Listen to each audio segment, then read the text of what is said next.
Déjà, bienvenue à tous. Merci d'être là. Merci à toi. Merci. Merci. Là, c'est très simple. Bon, je l'ai annoncé dans l'ordre du jour. D'ailleurs, je ne sais pas si vous voyez l'ordre du jour. Bon, il est affiché là. C'est très simple. Je vais commencer par une présentation de la configuration de l'activité test proposée par Moodle. La configuration, ça veut dire qu'on va la mettre en place sans pour autant créer les questions. C'est vraiment la maquette, disons. On va créer l'espace pour créer nos questions après, pour ajouter nos questions après. Et il y aura une deuxième partie, type de questions. Et c'est là que je vais détailler les possibilités, les fonctionnalités proposées par cette activité test. Je vais pas, bon, vu que là, on a plus de temps, donc je pense que je vais parcourir type par type et faire la liaison entre le type et le back-office, disons, ou ce que j'ai fait, comment j'ai configuré cette question, comment je l'ai créée. Après, il y a un exemple d'application, parce que je l'ai testé avec quelques collègues ici à l'école, et c'était dans un contexte encore plus difficile, c'était pour les examens des alternances, donc des apprentis. Et ça a bien marché et ça a sorti un beau tableau à la fin qu'on pourra consulter et regarder ensemble et vous présenter comment récupérer ces résultats, les analyser et ensuite, voilà, à la fin quoi, de l'activité. Et à la fin, bon, il y aura de la mise en pratique et questions supplémentaires si vous en avez ou besoin d'aide là-dessus. Donc là, je vais commencer par cette partie-là, configuration. Donc là, comme je l'ai annoncé dans le mail, j'y vais sous outils PCA. Et après, il y a atelier et travail collaboratif. C'est ça l'espace de travail. Et dedans, j'ai créé un exemple de quiz.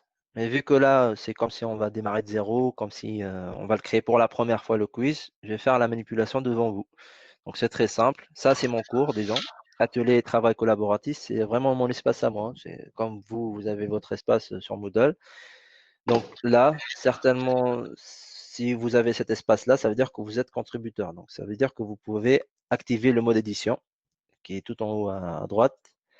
Et quand je l'active, j'ai la possibilité d'ajouter des ressources comme je fais d'habitude pour mes cours. Sauf cette fois-ci, on va choisir test, l'activité test qui est là. Et j'ajoute. D'ailleurs, vous pouvez faire, si vous avez deux écrans, vous pouvez faire la manipulation en même temps dans cet espace ou un autre espace. Ici, c'est très simple. Il faut juste donner le nom de ce test-là. À quoi ça sert? C'est par exemple test de fin de module ou fin de chapitre ou je sais pas. On peut donner n'importe quel nom. Moi, je vais le nommer test tout simplement. Ici, là-bas, c'est un espace de description. Donc, on décrit un petit peu les démarches à suivre, les consignes à respecter, les choses comme ça, si on veut. Et pour l'afficher sur le cours, il faut juste cocher cette case. Donc, la partie la plus intéressante pour le test, c'est le temps. Donc là, ça veut dire qu'on va faire un compte à rebours, disons. Et c'est très simple. C'est que là, par exemple, on est 14h14. Bon, je vais le mettre à 14h15. Là, c'est le temps de démarrage, disons, de cette activité-là. Elle sera disponible à partir de cette heure-là. Et elle sera fermée à partir de 15h15. Donc là, ça donne une heure d'accès à l'activité. Donc l'activité, elle est disponible. On peut y accéder de cette heure-là jusqu'à cette heure-là. Et la différence entre le temps disponible et ça, c'est que là, c'est l'activité qui est ouverte. Et ça, c'est le temps attribué pour faire l'activité. C'est-à-dire, c'est le chronomètre, disons, ou le compte à rebours, justement, pour le test. Là, c'est une heure. Mais là, bon, moi, je juge que ça vaut que 30 minutes. Donc, l'étudiant, il pourra se connecter, disons, à 14h30. Il pourra effectuer son test jusqu'à 15h. Pas nécessairement respecter ces heures-là. Mais c'est accessible à partir de 14h15 pour lui. C'est très important aussi de faire attention à ça. Parce que ici, si on laisse comme ça, par défaut, ça veut dire que tout l'effort qui est fourni par l'élève et tout ce qu'il a effectué dans le test, il sera perdu. De là, s'il n'en voit pas et s'il oublie ou s'il n'a pas le temps ou il est en panique, un truc comme ça, il n'a pas vraiment rendu sa copie, bah, tout ce qu'il a rempli il sera perdu. Donc, il vaudrait mieux éviter ça et configurer à ce qu'on donne un laps de temps supplémentaire pour qu'il nous envoie le test, mais sans pour autant avoir accès aux modifications. Il ne pourra pas changer ses questions, ses réponses, tout ça. Il pourra juste, ce temps qui sera alloué, ça sera juste pour envoyer le test. Et donc, moi, bon, c'est pas un jour, je vais choisir en minutes et je vais dire 5 minutes. Je lui donne 5 minutes supplémentaires. Si 5 minutes, il s'additionne à ça, disons. Ou 30 minutes et à ce temps-là aussi. Ça donne 5 minutes pour rendre la copie. Il y a un petit bouton envoyer, donc ils devront cliquer là-dessus pendant ces 5 minutes. Ensuite, il y a la note qui est très intéressant aussi parce que ici, c'est la note minimale, disons, la note pour passer. La note standard, c'est quoi? C'est 10, donc c'est la moyenne. Et on va dire que voilà, les gens, les élèves qui ont plus que 10, bah, ils passent au vert, justement, c'est la couleur qui est choisie par défaut par Moodle. Ils vont apparaître sur le tableau final d'analyse des résultats en vert et qui ont eu la moyenne. Et ceux qui sont au-dessous de 10, bah, ils repassent pas, ils passent pas et ils devraient repasser le test ou c'est pas compté comme validé. Ça, c'est important aussi sur une autre partie. C'est qu'on pourra éventuellement, grâce à cette note-là, imaginons qu'on établit un parcours d'apprentissage. Ça veut dire que moi, j'ai besoin qu'il obtienne une telle note. Par exemple, il devrait avoir le 10 pour pouvoir accéder à l'activité suivante. Un autre test, une vidéo, un document. Donc, ça peut servir justement pour dresser un parcours d'apprentissage selon la kit de compétences, si on veut. Et donc là, ça sert de noter un petit peu les élèves, de choisir des catégories, disons, d'élèves. Ensuite, ici, c'est les nombres de tentatives. Donc là, si on donne un illimité, ils pourront changer leurs résultats à tout moment. Ça, c'est pas top. C'est pas bien si on cherche à vraiment étudier, à comprendre et savoir s'ils l'ont bien assimilé à l'information parce qu'ils pourront changer, ils pourront tricher, tout simplement. Ils répondent une fois, et après, il peut changer sa réponse et ça fausse les résultats. Donc, par défaut, moi, je choisis une. Si c'est vraiment un test, un examen d'une haute envergure, disons, si c'est vraiment pour s'entraîner, tout ça, on peut donner une, deux, trois tentatives, par exemple. Ça, c'est important aussi selon les types de questions proposées et selon le besoin. Bon, je ne vais pas revenir sur cette partie-là parce que ça, c'est du tri, tout simplement. Si je choisis par exemple 2 ou plus, là, ça va trier de la note la plus haute jusqu'à la note la plus basse, la moyenne, la première tentative qui est rendue, la dernière tentative, le dernier qui a rendu sa copie. Donc, c'est vraiment organisationnel celui-là. Après, il y a mise en page. La mise en page, c'est très simple. C'est l'outil qui va organiser l'affichage du test, tout simplement. Ça veut dire que moi, par exemple, sur mon test que j'ai préparé, le test exemple, j'ai choisi que toutes mes questions, elles s'affichent sur la même page. Donc, pour ne pas avoir à changer de page et chercher la facilité d'avoir juste un truc pour scroller, pour descendre et remonter à sa guise, bah, j'ai choisi 20 questions pour être large, alors que moi, j'avais que 15 questions. Du coup, dès que je dépasse pas, du moment que je dépasse pas les 15 les 20 questions, ça va s'afficher sur une seule page. Ici, c'est très important aussi, c'est que si par exemple, on veut pas que ça soit je vais cliquer sur afficher plus. Si je veux pas que ça soit une navigation libre, justement, c'est ça qu'on peut l'appeler comme ça. C'est que l'élève, il pourra à tout moment répondre à la première question, à la 10e, revenir à la 5e, après revenir à la première, ainsi de suite. Au lieu de jongler, je peux aussi le forcer à ce que ça soit séquentiel. Ça veut dire que c'est comme le code de la route, par exemple. J'ai choisi par exemple deux paquets de questions où chaque question elle apparaît par page. Il est obligé de répondre à cette question pour passer à la question suivante. Ça, c'est important aussi si on veut cacher un petit peu les réponses, orienter plus le parcours de l'élève, tout ça. Parce qu'on peut aussi imbriquer des questions. N'hésitez pas si vous avez des questions là-dessus. Quand tu dis imbriquer des questions, c'est-à-dire? Bah, ça veut dire que, par exemple, moi, je pose une question et après, il y aura une autre question qui sera posée, mais selon la réponse de l'étudiant. D'accord. C'est conditionné, justement. C'est ça, imbriqué. Ça veut dire que c'est une sous-question, si on veut. D'accord. Et ça, c'est intéressant si on fait justement le parcours séquentiel. Et que là, voilà, s'il répond à ça, bah, ça fait un scénario. S'il répond à une autre truc, bah, voilà, ça fait un autre scénario Mm. d'apprentissage. Mais bon, là, je l'ai laissé en libre et j'ai laissé les 20 questions. Comme ça, c'est comme si il a la feuille devant lui, il va remplir juste les parties qu'il juge pertinentes. Mm. Après, il y a les comportements des questions, ça c'est pour mélanger. Ça veut dire que je pourrais mélanger les éléments des questions. Ah, on avait perdu Maria à un certain moment, ok, j'ai pas remarqué. Ici, ça veut dire que chaque élève, chaque accès au test, il sera différent. C'est comme un labyrinthe mouvant qui change tout le temps. Ça veut dire que moi, je propose ça, par exemple 20 questions. Bah, les 20 questions, ils ne seront pas dans le même ordre. Et même les réponses qui sont dans les questions, ils seront changées, mélangées, disons. Et comme ça donne une expérience différente d'un élève à un autre, par exemple. Ça ne sera pas le même test. Ils ne pourront pas, par exemple, dire, voilà, bon, qu'est-ce que tu as fait pour la question 7? Lui, la question 7, c'est autre chose. C'est pas la même chose. Tu vois? Ça les empêche de tricher et Voilà, de c'est un bon outil de diversion, si on veut. Ici, bon, je vais pas approfondir les feedbacks parce que c'est vraiment un état avancé de manipulation si on maîtrise vraiment à 100% le test. Mais ça te permet justement d'ajouter un espèce de commentaire, soit pour chaque question, soit un commentaire à la fin pour dire ou un indice par exemple, ou pour juste compléter la réponse.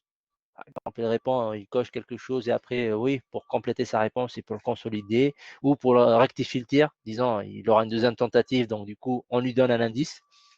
Et ça, c'est intéressant si on commence déjà à mieux manipuler justement l'activité test et on sait scénariser un petit peu le parcours, tout ça. Donc, ça pourrait devenir intéressant après. Mais bon, on peut y revenir après. C'est là, posteriori, ça veut dire à la fin, et immédiat, ça veut dire que lors de la tentative, quand il a répondu à la question. Voilà, je vais zapper pour le moment cette partie-là, je vais y revenir après peut-être.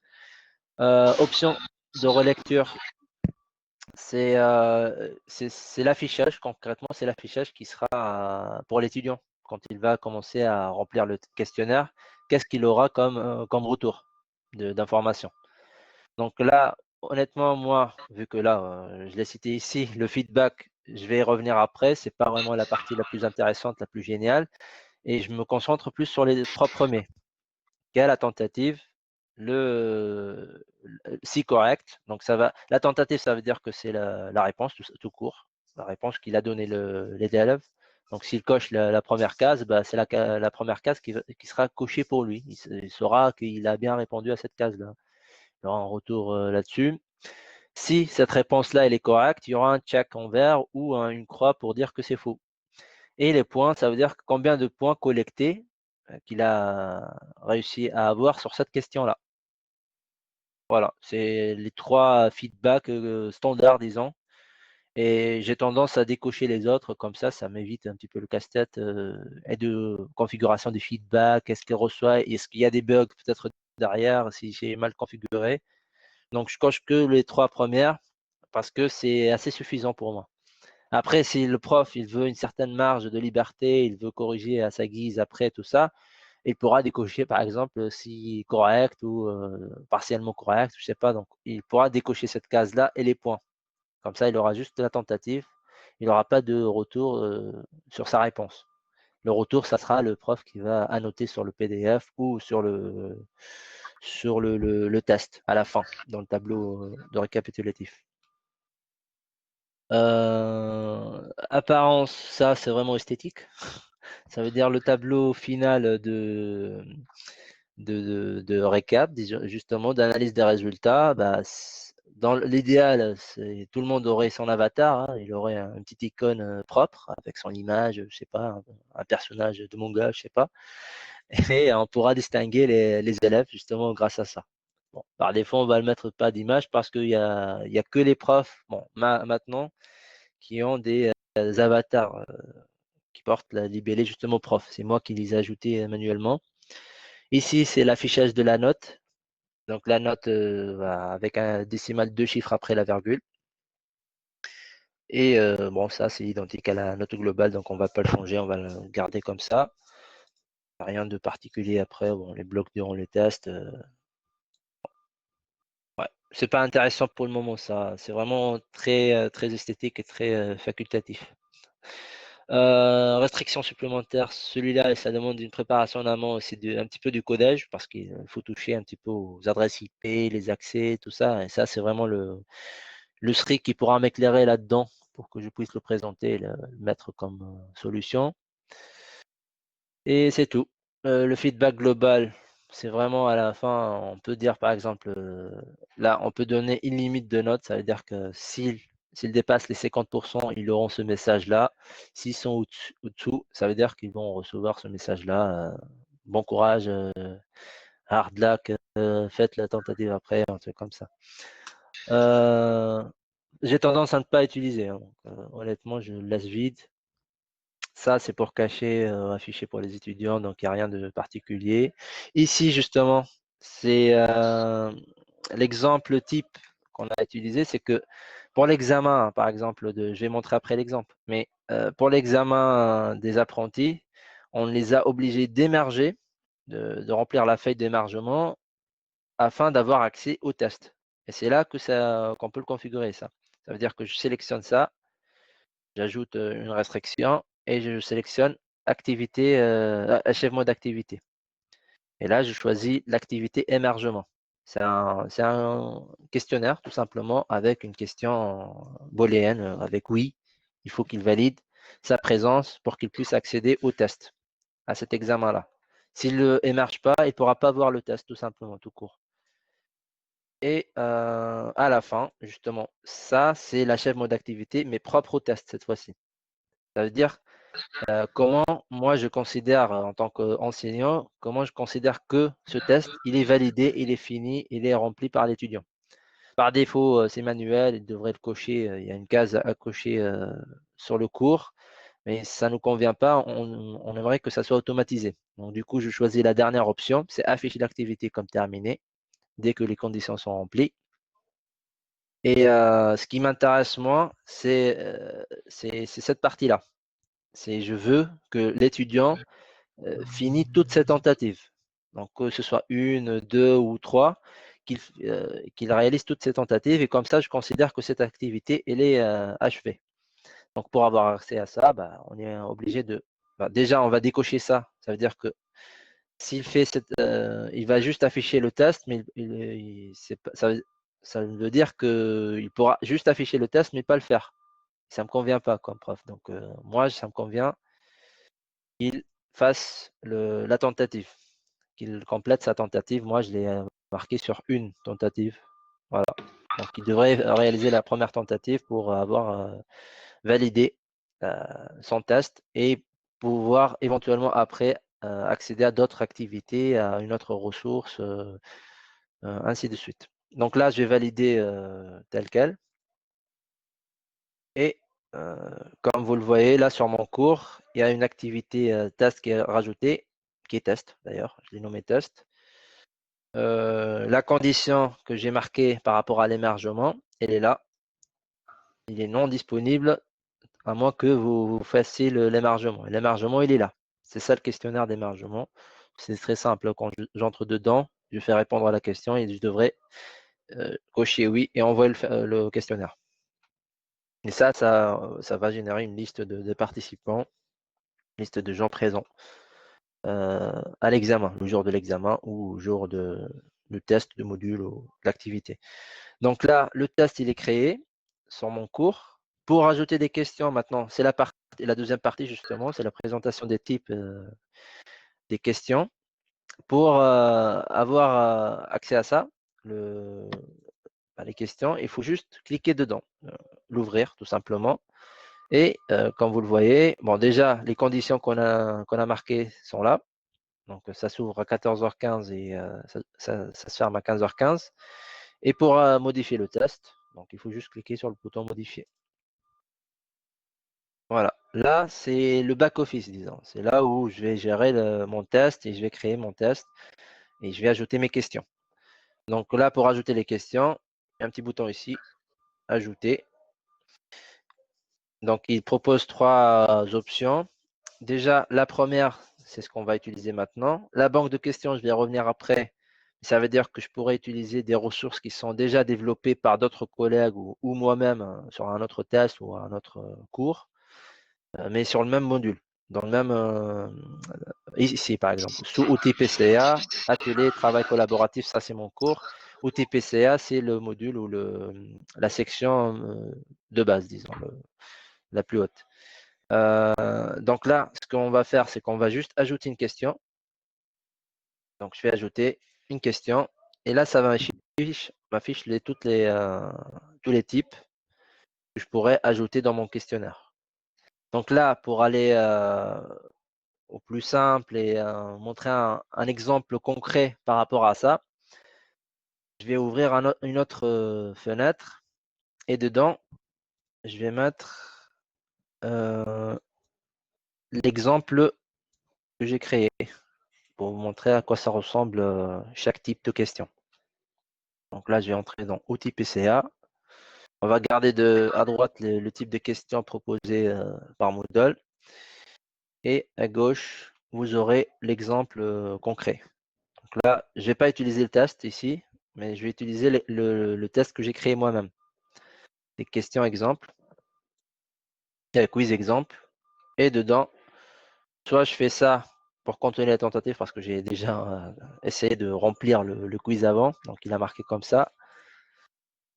Soit là, quand je suis sur le quiz, j'y vais sur l'onglet administration et je fais prévisualisation. Il y a deux options de toute façon. Donc là, comme vous le remarquez, n'hésitez pas de m'arrêter s'il y a des questions. C'est clair jusqu'à Ouais. maintenant. Ok, donc là, ce que j'ai fait, c'est que j'ai essayé de prendre chaque type de question qui est proposé là et de l'illustrer ici, d'avoir un exemple concret. Très simple, ça correspond à ce type-là. Donc autre, et il y a description. Description, ça permet tout simplement de diviser le test en plusieurs parties. On peut dire, voilà, première partie, je sais pas, compréhension, deuxième partie, je sais pas. On peut ajouter des activités, des choses comme ça, et on peut diviser par thématique. Moi, j'ai divisé par question simple, partie 1, et question complexe, partie 2. Voilà, c'est le type description. De toute façon, c'est très simple à mettre en œuvre, c'est du texte. Il faut juste rédiger ça dans l'espace dédié. Je vais montrer après. Hein. D'ailleurs, je vous le montre maintenant. C'est pas sorcier. Donc, pour modifier la question, c'est très simple. J'y vais sur modifier la question qui est affiché devant. Et là, j'ajoute juste mon texte ici. Ce qu'il faut comprendre, c'est qu'il y a toujours un nom, un libellé de question.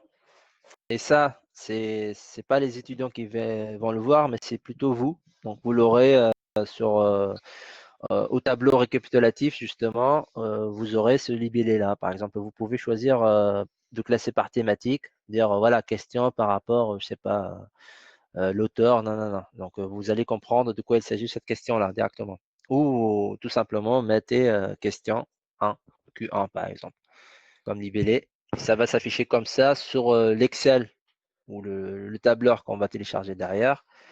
Ou pour toi, juste à la fin du test, tu pourras avoir le résultat sur Moodle. Donc là, je ne vais pas le changer de toute façon. Je vais le garder comme ça.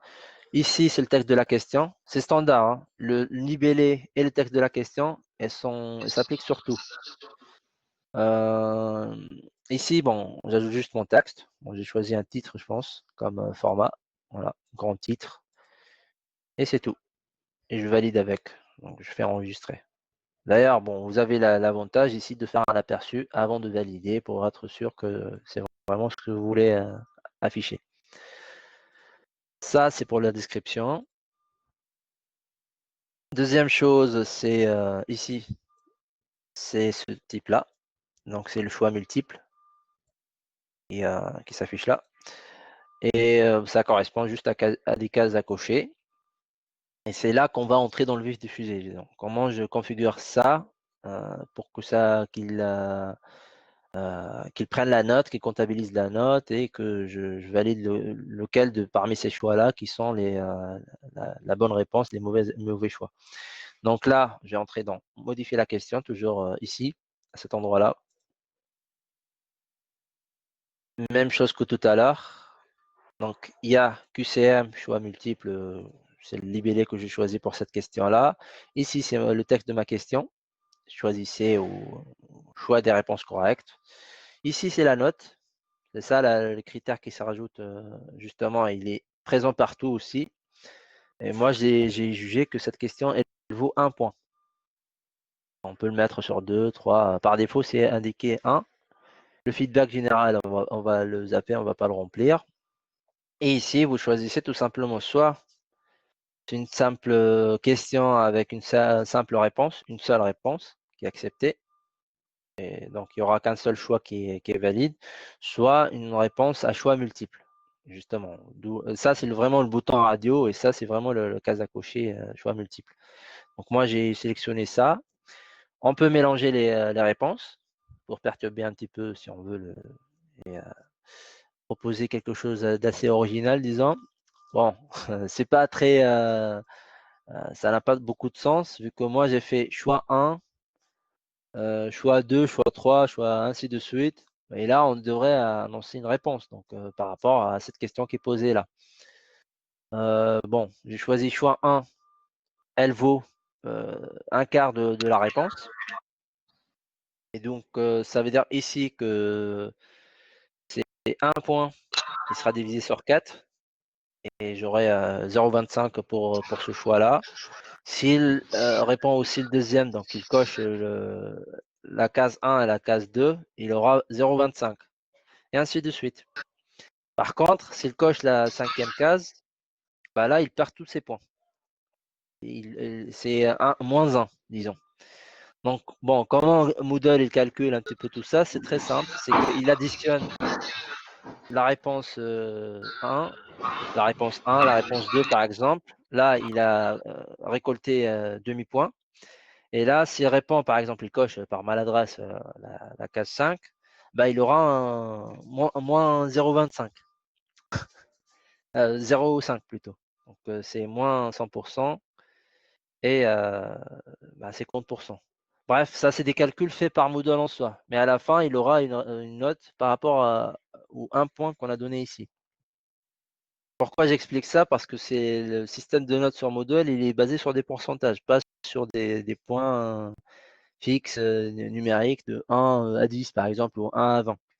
C'est vraiment des pourcentages par rapport au choix proposé. Donc il faut juste préparer les notes pour chaque réponse et choisir la question piège, disons, qu'on devrait éviter d'y répondre. À la fin, ce que ça donne ça, comme aperçu. Et moi, par exemple, dans ma réponse ici, ce que j'ai choisi, c'est la réponse 1, 2, 3, 4. Là, ça fait mes 1 point, 0,25 par réponse. Si je réponds ça, c'est check, j'ai réussi. Donc, elles sont toutes correctes. Si je fais une bêtise, et d'ailleurs, il y a un algorithme qui est là, bon, on ne va pas le préciser, mais par exemple, je choisis 1 et 2 et je choisis 5, bah, c'est incorrect. Ça va compter ça comme correct, oui, mais par contre, celui-là, bah, il vaut moins 1 et du coup, bah, je suis pénalisé justement par rapport à cette question-là. J'obtiens pas mes 1 point tout simplement. Je perds mon point. Voilà, c'est sur cette question-là, c'est très simple à configurer. Il faut juste indiquer la question et les réponses. Je complète avec le choix booléen, disons vrai et faux. C'est cette question-là. sais pas si Maria elle a pu suivre au moins une partie, hein, ce que j'ai dit. Et donc là, je vais modifier cette question-là. Maria? Non, non, je viens de me reconnecter. J'ai eu un problème de connexion Internet. Je ne sais pas ce qui s'est passé, donc je vais me recaler. Ah non, mais on a beaucoup de coupures en ce moment. Salut. Ouais, Électricité et ouais, Internet. en Je ne sais pas ce qui se atelier passe. avec tout le monde. Ouais, Je suis voilà. en Mais je atelier. vais me recaler, c'est pas grave. Je vais y arriver.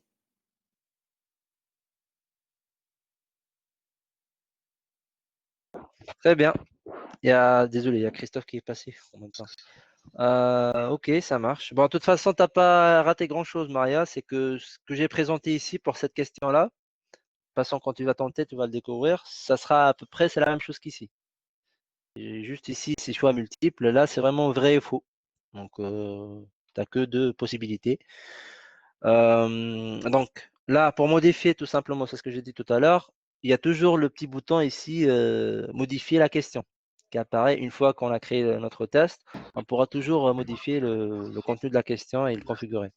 Donc là, c'est le choix booléen, je l'appelle comme ça. Et d'ailleurs, c'est pour ça que je l'ai donné ce nom-là. C'est vrai ou faux, c'est 0 ou 1. Et du coup, ici, c'est la question, le texte de la question. Ici, c'est la note, comme d'habitude. Et ici, je choisis la réponse qui est correcte. C'est un peu plus simple. Pour moi, c'est vrai, la réponse. Alors qu'il n'y a pas de texte de question, il n'y a pas de, de logique. Mais voilà, pour moi, c'est vrai, tout simplement. Et je valide. Donc, si je fais vrai et faux, bon, si je sélectionne vrai, ça va check. Si je fais faux, ça sera incorrect. Et du coup, je perds mon point qui est marqué là. Donc, du coup, je n'obtiens pas de points. C'est ce que je dis là d'ailleurs. Graded wrong. Donc, ça veut dire j'ai perdu mon point. Après, il y a le texte court. Ici, justement, j'ai une petite bémol à indiquer, à ressortir particulièrement pour cette question-là et pour cette question-là. Ces espaces-là, tout simplement, ils ne sont pas notés par Moodle. Ça veut dire quoi? Ça veut dire que l'enseignant lui-même, il va noter, il va donner une note à cette question-là. Parce qu'il va vérifier si le texte que l'étudiant a envoyé correspond bien à la consigne, il correspond bien à la réponse attendue par le prof. Donc, à la fin, il y aura un petit bouton bleu sur lequel on peut cliquer pour donner une note à cette question-là. Je vais montrer après un exemple, vous allez mieux comprendre. Donc là, c'est un espace tout simplement de rédaction court. Disons, c'est une phrase ou un mot qui devrait répondre ici par rapport à la consigne, à la question qui est proposée là. Et c'est très simple. Quand je clique là, ici, c'est le texte de la question. Et ici, je juge que la réponse, voilà, je dis réponse 1. Je donne juste un nom à la réponse et il devrait répondre tout simplement. Comment je configure un petit peu, c'est est-ce que c'est sensible à la case ou pas, respect de la majuscule, les espaces, tout ça. Bon, j'ai dit non. Mais de toute façon, ça sera noté par le prof à la fin. Donc, si la question il a répondu correctement tout ça, c'est au prof de donner vraiment une réponse là-dessus. Après, bon, ça intéresse moyennement, je pense, le public qui est présent. C'est la question numérique. Ça veut dire que là, bon, par exemple, par rapport à 200 cm, c'est quoi l'équivalent en mètres? Et du coup, moi, j'ai indiqué que c'est 2 et il faut qu'il me donne aussi l'unité de mesure. Donc, c'est le mètre. Et là, bon, il faut juste configurer la question.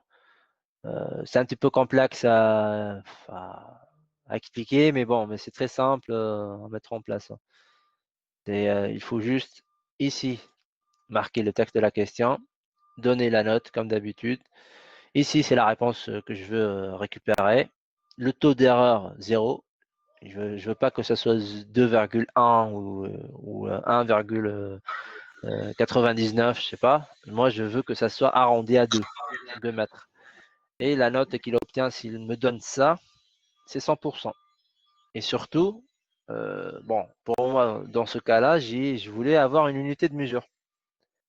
Donc voilà, il devrait me donner M comme unité de mesure, mètre.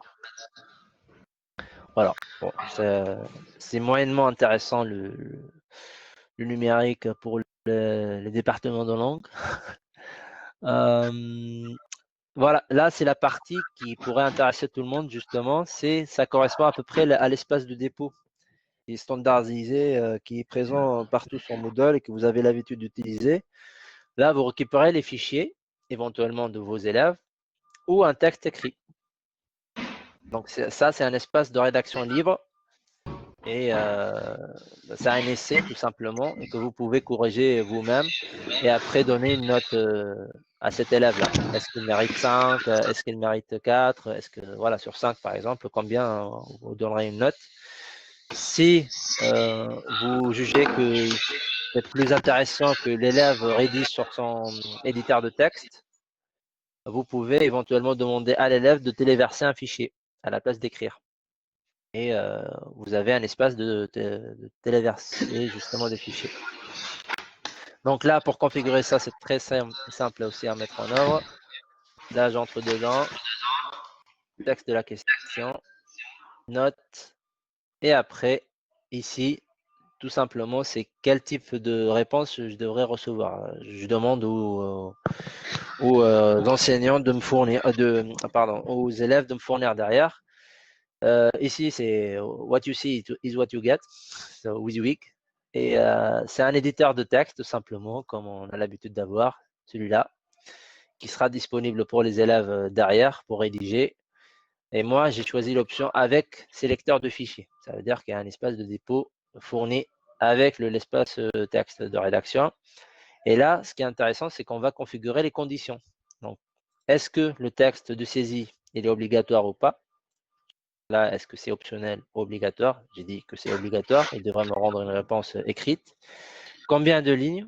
Donc, imaginons que c'est un long essai où il devrait faire toute une analyse, tout ça. Donc, je donne le plus de lignes possible. Donc, 20, 15. Généralement, on ne dépasse pas les 30 lignes. 5 lignes.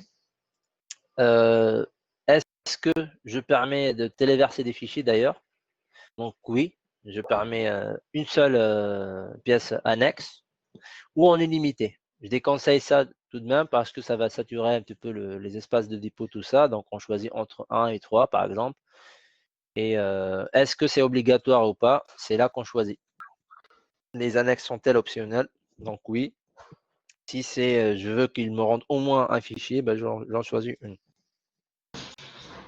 Ici, c'est le type de fichier à rendre. C'est comme pour l'espace de dépôt. C'est la même chose. Je fais choisir et je sélectionne le type de fichier que je devrais recevoir de leur part.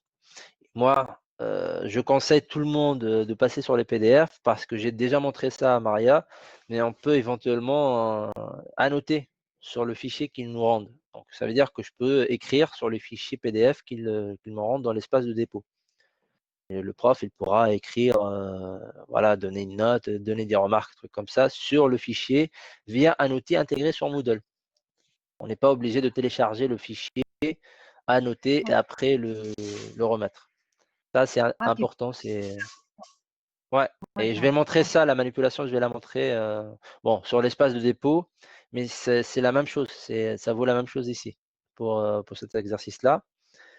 Et modèle de réponse, ça, c'est très simple. Au lieu d'avoir un espace vide de rédaction, on pourra éventuellement dire, voilà, premièrement, il faut répondre à cette question-là. Deuxièmement, vous pouvez répondre à cette question-là. Donc, on donne un modèle et un espace dédié pour répondre aux questions. C'est tout simplement pour que ça soit normalisé, que ça facilite la correction derrière peut-être. Et c'est tout. C'est tout ce que j'avais à dire. Bon, cette partie-là, elle apparaît partout, la création des dernières modifications. Ça, c'est vraiment par rapport à la date de création de ce quiz-là. Je l'ai créé le 2 juillet, je suis exposé, donc ça fait moins d'une semaine. Et dernière modification, je l'ai modifié que le 2 juillet, donc je ne l'ai pas modifié depuis. Et c'est tout. Donc on devrait toujours avoir l'aperçu. Là, juste pour revenir par rapport à ce qui est présenté là, le numérique, c'est ça. La question numérique, c'est celle-là. Et la question avec espace de dépôt textuel, c'est composition. Calculer, je les zappé parce que c'est une question complexe. Donc, je l'ai placé dans un autre groupe. Donc là, les questions qui reste, c'est les questions appareillement. Ici, ça veut dire que c'est comme si on va relier avec des flèches. Disons, bon, à la place d'avoir deux groupes de deux côtés, après choisir avec des flèches, relier avec des flèches, ça sera en sélectionnant parmi les réponses qui sont dans la liste déroulante. Et comment avoir ça? C'est très simple. Donc, dans la configuration, comme vous le voyez, j'ai une question et il me faut donner une réponse pour cette question-là. Bon, ici, pour donner un indice pour moi-même, hein, donc j'ai dit que la question qu'on devrait sélectionner ici, c'est vrai. La réponse plutôt, il faut sélectionner vrai. Et la question 2, c'est la même chose. La réponse que je devrais donner ici, c'est correct. Si je donne faux, bah, c'est faux. Le faux, c'est la réponse piège, disons. Ça, pour le configurer, c'est très simple aussi. Donc, toujours le texte de la question. Ça peut être, choisissez voilà, comme je l'ai fait. Choisissez la bonne réponse, tout ça. Et au-dessus, au-dessous, il y a les questions, les textes de questions vraiment. Donc, ça peut être des étiquettes si on veut. Ça peut être, je sais pas, un début de phrase et il complète avec l'autre moitié de la phrase dans réponse, par exemple. Ça, je pense que c'est classique dans les langues. Donc, Oui, ou remettre une phrase en ordre, c'est ça, dans le voilà, bon ou ordre. voilà, dans le bon ordre, des choses comme ça. Mm, Et donc, c'est pour ça que je présente ces outils. Je me tarde un petit peu mm. dedans parce que je sais que c'est utile. Et là, bon, il faut juste indiquer la réponse ici. Petite remarque par rapport à ça, il faut toujours indiquer au moins 2 questions et 3 réponses. Donc, il faut toujours donner 2 réponses correctes et une réponse fausse. C'est ça la seule contrainte de cet outil-là, cette question-là. C'est tout ce qu'il faut faire. Après, il y a quoi d'autre? Donc ici, moi j'ai choisi que ça soit présenté comme de texte à trous. Donc du coup, je complète le texte avec des mots manquants. Donc ça peut être justement, c'est un texte de syntaxe si on veut aussi, ou des choses comme ça. On peut sélectionner parmi un groupe de mots et il devrait choisir le bon tense, par exemple le was, are, je sais pas, les trucs comme ça en disant. Et il devrait choisir le bon mot ou bon moment par rapport à la phrase qui est proposée. Ça, quand vous le remarquez ici, il y a un groupe R1, réponse 1, réponse 3, réponse 5. Et il y a deux groupes. Et là, il y a un deuxième groupe, R2, R4, R6. Donc, ce n'est pas les mêmes choix. Ça, c'est un premier groupe de choix et ça, c'est un deuxième groupe de choix. Ça, c'est un petit peu complexe à, Je comprends pas trop ça. ouais, je vais t'expliquer là en back office justement. Mhm. Derrière, comment ça se passe. Donc là, c'est celui-là, hein, apparemment aléatoire par rapport à cette question-là. Donc c'est très simple. Je ne vais pas commencer par là. Ça, c'est le texte de la question. Donc j'ai fait de texte le remupsum et j'ai complété avec des réponses un petit peu aléatoirement. Pour expliquer ces chiffres-là et ces crochets, il faut descendre. Donc en bas, comme vous le voyez, il y a plusieurs choix de réponses. Donc, les R1, les R2, ce que s'affichait tout à l'heure, ils sont là. Le R1, le R3, le R5, moi j'ai jugé qu'il faisait partie du premier groupe. C'est pour ça qu'il apparaissait dans le premier choix des groupes, disons. Et le R2, R4, R5, c'est le type de mots, disons, qui font partie de la même famille, tout simplement. C'est le deuxième groupe. Donc là, comment le configurer ici? C'est très simple. Ici, vu que c'est choix 1, ça c'est le nombre 1 pour la première réponse. Du coup, où je veux placer ma réponse par rapport au texte, tout simplement. Ici, je juge que dans cet espace-là, je consacre un espace. Les crochets, c'est comme si je fais une case. Je dis, voilà, cette case-là, elle contient la réponse 1, qui est là, celle-là, le R1. La case, celle-là, elle contient la réponse 3, qui est celle-là. Choix 3, R3. Et la case qui est là, tout en bas, elle contient la réponse 2, et qui est là, qui fait du groupe 2, par exemple. Voilà. Et pour avoir un exemple illustré, c'est ça. Hein. Il faut que je sélectionne 1 ici, sélectionne 3 ici, et sélectionne 2 ici. Si je sélectionne autre chose, c'est perdu. là, si je fais envoyer, ça fait correct. Si je recommence, donc là, disons que je me trompe sur les deux et je fais ça, c'est correct. Voilà, ça me sort que c'est incorrect. Parce qu'il fallait sélectionner 1 et 2 ici. Voilà, c'est à peu près des. Bon, on peut l'appeler texte à trous ou on peut l'utiliser dans d'autres contextes, hein. Mais c'est plus rapproché, c'est plus simple à mettre en œuvre. Après, par rapport à ce qui reste, voilà, c'est la partie la plus fun maintenant. C'est les glisser déposer. C'est des étiquettes, cela. Et c'est plutôt glisser déposer du texte. C'est celui-là.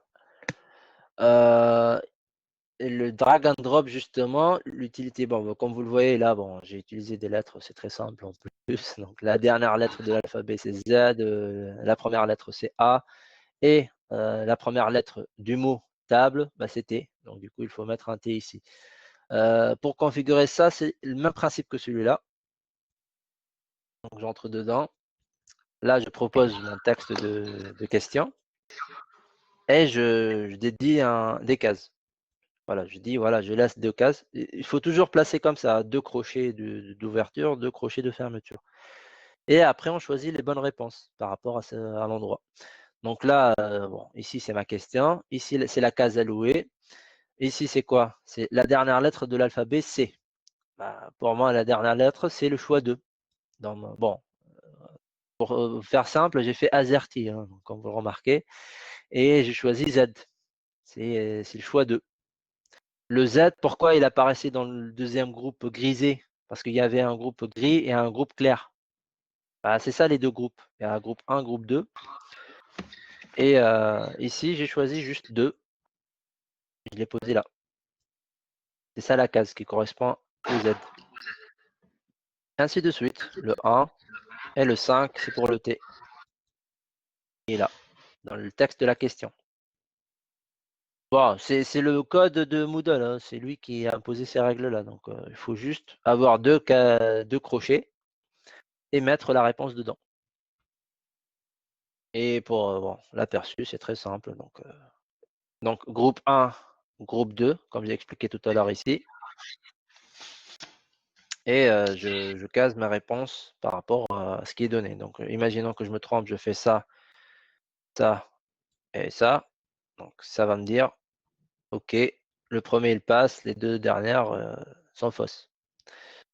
Voilà, et bien sûr, ça compte, hein, ça va me déduire de la note finale, qui est 1 point, normalement qui est là. Là, vu que j'ai répondu sur une réponse sur les 3, donc ça va diviser 1 point sur 3 points. Sur bon, 3 parties, disons. Donc j'aurai le 1 tiers de 1 point. Donc ça veut dire 0,33 normalement, un truc comme ça. C'est tout sur les drag and drop. Donc, est-ce que vous avez des questions sur les questions simples déjà? Après, c'est juste pour vous montrer l'exemple. Non, mais le truc, c'est qu'il faut le mettre en pratique parce que Ouais, il faut c'est tester, facile hein. à comprendre, mais pour mettre en pratique, c'est un petit peu plus Bah, complexe. le but de cet atelier, c'est vraiment d'introduire, de montrer l'outil, à quoi ça Les pièces, ressemble. on va l'utiliser chez nous et puis si on bloque à un endroit ou autre, on sera tout seul. Et moi, c'est mon problème en général. Et je le fais Bah, plusieurs fois. Et je me dis, je comprends pas pourquoi ah oui, ça oui, oui. bloque. Et Bah, après, j'abandonne. je suis d'accord là-dessus, c'est sûr. C'est que là, il faut tenter déjà. Si vous bloquez sur un moment où vous pouvez pas, tout ça, vous revenez vers moi, justement, c'est le but. C'est que moi, je suis censé vous accompagner justement sur la mise en place après du quiz. Pardon. Ouais. Pardon. Est-ce qu'il y aura un type de livret numérique où on pourra se référer au cas où on ait oublié des détails Bah, qui je nous vais essayer permettraient de… d'enregistrer cela, vu que ça a bien. Bon, là, ça n'a pas marché l'enregistrement, du coup, j'ai pas enregistré cette session. Mais normalement, je vais essayer d'enregistrer ça. Ça sera. J'ai chronométré. Normalement, ça ne devrait pas dépasser 1h moins quart, en 45 minutes, avec toutes les explications que j'ai données ici par rapport à chaque partie. Le Ouais. déroulé est très clair, mais on peut pas tout engranger parce que au bout d'un moment, l'esprit peut plus tout. Enfin, moi en tout cas, Mais par contre, si on pouvait réécouter, ce serait vraiment bien. Ou avoir un livret, oui. Oui, oui, je vais mettre la vidéo. Sur la vidéo, il y aura une chronologie. Et je vais dire, par exemple, à partir de la minute 30, par exemple, je parle de drag and drop, le fameux glisser-déposer sur texte, par exemple. Tu Ça, vois? c'est génial. Oui, Oui, mais c'est comme ça que je m'organise de toute façon d'habitude. c'est Donc, bien. oui.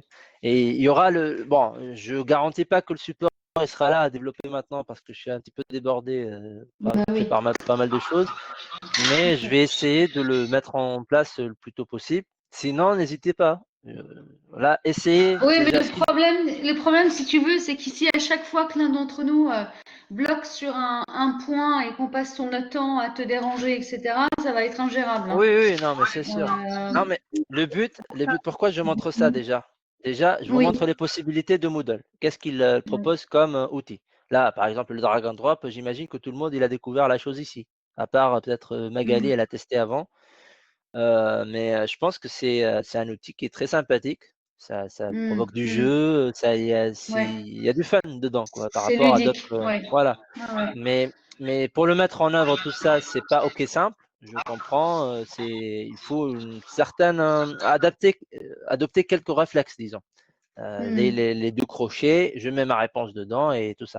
Mais ça, c'est vraiment la phase secondaire, disons. La première phase à faire pour préparer son quiz, c'est vraiment préparer ses questions, tout simplement, une trame de questions. Moi, je veux faire, par exemple, des cases à cocher pour cette question-là. Une question, je sais pas, ou deux ou trois questions de mon quiz. Et après, je veux utiliser le drag and drop sur trois ou quatre questions aussi. Et j'aimerais utiliser, par exemple, le vrai ou faux sur deux ou trois questions. Ainsi de suite. Je construis comme ça mon quiz, disons, et après, je commence à le mettre en place. Quand je bloque justement dans la mise en place de ça, là, vous revenez vers moi, tu vois, ou sur la vidéo. Vous allez sur la vidéo pour consulter la chose. Mais le but, c'est ça. C'est que là, les possibilités, ils sont là. Il y a les choix des mots, donc texte à trous, le drag and drop pour compléter, des choses comme ça. Et j'essaie de les exploiter au maximum pour varier mon test, disons. Et là, vous pouvez d'ailleurs, sur là, dans le test, quand vous allez le développer, vous préparez votre questionnaire de A jusqu'à Z, et après, vous dites, ah, ben, c'est quel type qui va le mieux avec cette partie-là? Est-ce que c'est les cases à cocher? Est-ce que c'est plus le vrai ou faux? Est-ce que moi, je demande un espace de rédaction? Ça ne me convient pas vraiment que ça soit très figé avec des réponses déjà données. Ou est-ce que je veux que ça soit plus ludique vu que c'est très complexe et tout ça et je veux compléter tout un paragraphe avec des étiquettes. Là, j'ai donné des lettres, mais ça peut être tout un mot hein, ou toute une phrase. Donc, ça, c'est à développer selon le besoin, selon l'utilisation. Et ça, en langue, c'est un super outil. Hein. Ouais, ouais. Franchement, si c'est bien maîtrisé, c'est très bien. Bah, c'est pour ça que j'ai casé ce rendez-vous-là, disons, cet atelier-là, est spécial langue, si on veut. Parce que là, les autres, ils s'intéressent moyennement à tout ce qui est Bah oui, bien ludique. sûr. Non, parce que je pense par exemple au TOEIC, au TOEFL, Ouais. il y a des choses qu'on peut exploiter dans ce registre-là, en fait. Oui, Après, ici, pour les entraînements, c'est très bien aussi. Ouais. C'est Oui. pas uniquement pour les tests, enfin pour les examens, mais aussi pour tout ce qui est entraînement, c'est très parfait. Bah, ce qui est bien, après je vais montrer, mais ce qui est bien, c'est qu'on peut réexploiter ce test-là après. On peut l'améliorer, on peut l'ajouter à une banque de questions. Le Donc, je pourrais modifier, etc. reprendre des questions, les réagencer et après proposer un test réel, pas le truc de juste d'essai, de tentative. Ça peut être l'examen final, par exemple, d'une partie ou d'un. Mais on prend une ou deux questions qu'ils l'ont déjà vues, par exemple. Comme ça me semble familier pour eux. On change juste les valeurs ou les mots, tout simplement. Mais j'ai déjà ma maquette. J'ai déjà une question qui est créée là-dessus. Et ça me permet justement d'avoir un point de départ, disons. Je vais Oui, pas puis c'est un démarrer de gain de zéro. temps énorme, hein, Ouais. finalement. Donc, là, bon, je vais. Pour dupliquer un test comme ça, est-ce qu'on peut- Pour dupliquer, c'est très simple. Vous allez retourner sur votre cours. Bon, malheureusement, on ne peut pas dupliquer des questions, mais on peut éventuellement créer une banque de questions et importer la question dans le quiz, de l'utiliser à plusieurs reprises. Donc là, mon quiz, il est là. C'est celui-là que j'ai réalisé.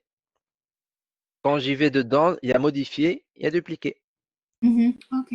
Et il s'appelle après. Ah bah ça sera, il va apporter le même nom, le même paramétrage, le même tout. C'est vraiment une copie propre, quiz exemple. Voilà, là je fais la manipulation d'ailleurs. Voilà. Il y aura 2 quiz, tout simplement. Et il y aura les mêmes contenus dedans, il y aura les mêmes questions, tout ça. Après, on pourra l'agencer, on pourra le changer et ainsi de suite. Bon, pour le fun, je vais montrer la partie complexe. Donc les questions complexes, c'est ceux-là. Ils sont top aussi, c'est pas mal, c'est ludique. Parce que là, par exemple, c'est un jeu que j'ai créé sur un background de l'NCA, justement, avec le logo de l'NCA, et il faut juste mettre le logo dans le bon ordre. Ah, je me suis trompé, mince. Donc je fais ça, et je change, et après, c'est un puzzle, quoi. Bon, ça, c'est vraiment très complexe à mettre en œuvre parce qu'il y a des paramètres X, Y par rapport à la position de cette étiquette-là. Je dis c'est à tel endroit et je devrais charger les images, les couper, avoir la bonne dimension, tout ça pour que ça va bien avec mon image de background, d'arrière-plan. Mais c'est pas plus mal. On pourra le mettre en œuvre éventuellement ensemble, ça, c'est besoin. Avec des images, ça, justement. C'est le drag and drop, mais avec des images. Parce que tout à l'heure, j'ai présenté le type texte. Ça, c'est avec des images. Ça, c'est les calculs. Bon, honnêtement, je vais les zapper parce qu'ils sont assez complexes à mettre en œuvre. En plus, je ne maîtrise pas très bien. Et là, c'est plus pas image, mais marqueur cette fois-ci. Ça veut dire que c'est comme si on va cibler. On va dire, ah, ça ressemble à un éléphant. Ça ressemble à une girafe. Ça ressemble, voilà, ainsi de suite, hein, par exemple. Donc, je peux dire, il y aura des animaux, des choses comme ça derrière, ou des ustensiles de cuisine, je sais pas, peu importe, qui devront assimiler, comprendre, je sais pas, je dis des choses comme ça. Et ce marqueur-là, il faut indiquer juste le point d'ancrage. Dire, voilà, ça ressemble à X 100, Y 50 par exemple. Et comme ça, le A, s'il ne le pose pas au bon endroit, à la bonne cible, bah, il a perdu le point, tout simplement. Mais ça, c'est un petit peu complexe à mettre en œuvre au quotidien, disons. Donc, c'est plus simple d'utiliser ces questions-là que j'ai citées plus haut. Et ces questions-là, je laisserai après si je maîtrise bien le test. Donc, il faut commencer par ces questions-là. Donc, est-ce que c'est bien clair cette partie-là déjà? Bah, Pour l'instant, moi j'ai plus, je pense que j'aurais plus besoin d'aide après pour la configuration, la première. Donc tout ce qui est conditions sous la toute première partie que tu as expliqué. Ça, Par rapport aux notes, par rapport aux Oui. comment noter les. D'accord. Oui, voilà, émargement, etc. Attends, mais l'émargement, il n'est pas obligatoire. Moi, je l'ai proposé mais comme oui, voilà, possibilité. c'était Voilà. cette partie-là où il y avait des Il n'y a pas de souci là-dessus. C'est paramétrages initial. Ok. Et pour les notes, c'est comme j'ai indiqué tout à l'heure, la note sur la question, c'est toujours indiqué, hein. C'est toujours marqué dedans. Ici, c'est là que je note Là, c'est la question. Et là, c'est ma note. Oui. Elle apparaît toujours à cet endroit-là. Donc, à chaque fois, c'est plutôt un point dans l'ensemble pour la note. Par défaut, il donne un point Moodle. Mais toi, par exemple, quand tu vas configurer ton test, imaginons, je vais te montrer un exemple où tu vas comprendre mieux. Mais imaginons que toi, ton test, il est noté, bon là, c'est le quiz en ensemble. Mais imaginons ton test, moi, par exemple, j'ai 13 questions. Donc là, j'ai 13 points. Et chaque question, elle est notée sur 1. Et mon barème, il est sur 20. Bah, ça colle pas trop. Donc, j'aimerais bien équilibrer. Par exemple, cette question-là, j'aimerais bien la noter sur 2. Celle-là, je la mettrai sur 3, par exemple, pour atteindre les 20 points. Ou je rajoute d'autres questions. Et je garde un point partout. Je fais 20 questions. Tu as compris le principe? C'est ça. Oui. Et pour chaque question, je peux spécifier soit une note pour arriver à atteindre mon barème final, soit je mélange 20 questions, justement, je crée 20 questions et du coup, je laisse sur un point pour chaque question. Ils ont tendance, de toute façon, les enseignants, à noter ça, la question rédactionnelle, à combler le vide, disons, hein, ce qui manque, tout simplement. Là, vu que j'ai 13 questions, disons 12 questions avec cette question-là, bah, ce qui manque, c'est 8 points. Donc, je mettrai 8 points sur cette question-là, par exemple, de rédaction, que je corrigerai moi manuellement derrière. Tu vois? Donc, c'est un petit peu ce principe-là, hein. S'il manque des choses, c'est Moodle, il va corriger une partie et moi, je complète avec l'autre partie rédactionnelle, celle-là et celle-là. Qu'est-ce que je voulais montrer aussi? Ah oui, les banques de questions. Bah, c'est très simple. Soit je suis sur mon cours ici, donc j'y vais sur administration, l'onglet administration, banque de questions. C'est là. Là, par défaut, bon, quand je clique là-dessus, il va m'envoyer ici dans questions. Là, soit vous jugez que vous avez besoin de créer ces questions en amont et après les importer dans votre test, un test vide, comme j'ai dit tout à l'heure. Ce test-là, il est vide. Le test que j'ai créé tout à l'heure pour vous montrer comment le configurer, tout ça, il est vide. Il n'y a rien dedans. Donc, je peux importer mes questions dedans. Pour faire ça, c'est très simple. Je crée mes questions en amont. Donc, j'y vais dans Administration et je fais Banque de questions. Et là, je crée mes questions. Je les crée ici, hein, sans passer par le test, je veux dire. Je crée dans Banque de questions. Je crée ma question, tout ça. Et du coup, ma question, elle va apparaître comme ça. De ce type-là, par exemple. Et ici, je pourrais maintenant, elle est créée, elle est dans ma banque de questions. Quand j'y vais sur mon cours et j'entre dans mon test vide, il n'y a pas de question dedans, je fais modifier le test. Elle est au lieu d'ajouter une nouvelle question, bah, j'importe tout simplement une question qui est déjà créée de ma banque de questions. Et là, comme vous le voyez, j'ai toutes les questions que j'ai utilisées pendant le quiz précédent, tout à l'heure, que j'ai montré. Donc, je pourrais importer celle-là, celle-là, je sélectionne les questions et je fais ajouter au test. Donc, je fais par exemple toutes les questions de calcul. Je vais montrer un autre truc qui est très sympathique, c'est qu'on peut faire des regroupements par thématique. Ça veut dire quoi? Ça veut dire que je crée des catégories pour afficher que les questions de cette thématique-là. Les questions simples, ça m'affiche toutes les questions simples. Les questions complexes, ça m'affiche toutes les questions complexes. Donc là, imaginons que je vais importer toute cette catégorie-là, je sélectionne tout, ou je sélectionne une par une, et j'ajoute. Donc le test qui était vide, il contient désormais les questions que j'ai créées dans la banque de questions et que j'ai importées ici. Donc là, juste pour vous montrer comment créer les catégories, qui semble intéressant aussi, c'est la même chose. Administration, banque de questions, je l'ouvre, il y a catégorie qui est là. Et quand j'y vais dedans, là, j'ai la possibilité de créer de nouvelles catégories. Donc, comme j'ai créé celle-là et celle-là, bah, ici, je sélectionne par défaut dans Accompagnement Moodle, c'est mon cours, il se nomme ainsi. Et j'ajoute ici, par exemple, test, catégorie 4, par exemple. Et là, ça va me créer une catégorie supplémentaire qui s'appelle test catégorie.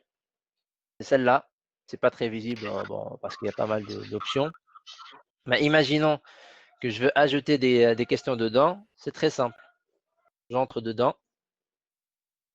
Et après, soit je crée des questions comme ça, soit j'importe des questions qui sont déjà présentes dans d'autres catégories et je les mets dedans. Voilà. Et cette catégorie-là, comme vous le voyez ici, test catégorie, vous pouvez l'avoir sur le test, hein. Donc, vous allez sur test, par exemple, le test qui était vide, évidemment, il est plus vide. Et ici, je fais, là d'ailleurs, ce que j'ai fait, c'est que j'ai fait administration, modifier le test, hein, pour entrer dedans. Et je fais ajouter banque de questions. Et moi, j'aimerais aller dans la catégorie test catégorie. Malheureusement, elle est toujours vide. Il n'y a pas de questions dedans. Voilà, ça concerne les catégories. Je ne sais pas si c'est clair. Ça va, ça a l'air de Ok. Bah, les catégories, c'est très simple. Sur votre cours, vous Mhm. avez un espace administration, banque de questions. Mhm. Vous utilisez questions pour créer vos questions. Vous n'êtes pas censé utiliser les tests, hein. Vous pouvez utiliser la banque de questions pour créer vos questions, les préparer en amont. Vous voulez pas que les étudiants le voient, vous voulez pas exposer votre examen, tout ça, bah, vous le faites dans la banque de questions au lieu de passer par le test. Et une fois créé, vous pouvez l'ajouter à une catégorie. La catégorie, c'est la même chose. Au lieu Oui. de créer des questions, vous créez une catégorie et vous ajoutez vos questions dedans. Comment le faire? C'est très simple. Là, bon, je vais revenir sur le test, par exemple, vu que mes questions ils sont créées dedans. Voilà, modifier le test. Pour chaque question, il y a un petit engrenage, soit je clique ici pour modifier. Là, je ne sais pas si vous avez remarqué tout à l'heure, mais tout en haut, là, avant le nom de la question, avant la question, tout ça, il y a une partie catégorie qui est marquée là. Et ça apparaît pour toutes les questions, hein, toutes les que j'ai créées, tout ça, ou que vous allez créer après. Et par défaut, il va mettre ça dans une catégorie par défaut. Là, il a sélectionné questions complexes. Mais moi, ça ne m'arrange pas. Je ne veux pas que ça soit dans complexe. Moi, je veux changer. Donc, je décoche et je choisis autre chose. Je dis par exemple le test catégorie. Voilà. Et là, il a changé la catégorie. Cette question-là, elle sera enregistrée dans test catégorie. D'ailleurs, je vais montrer l'exemple. Je vais enregistrer. Bon, j'ai choisi le mauvais exemple parce que là, c'est des configurations propres à la question, tout ça. J'enregistre. Voilà.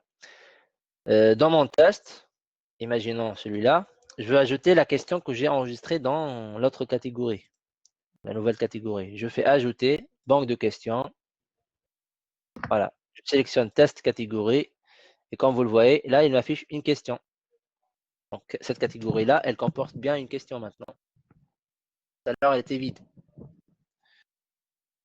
Et c'est la même chose, hein, quand vous allez sous banque de questions, c'est la même chose. Vous allez dedans. Et là, je vais ajouter une question, choix multiple.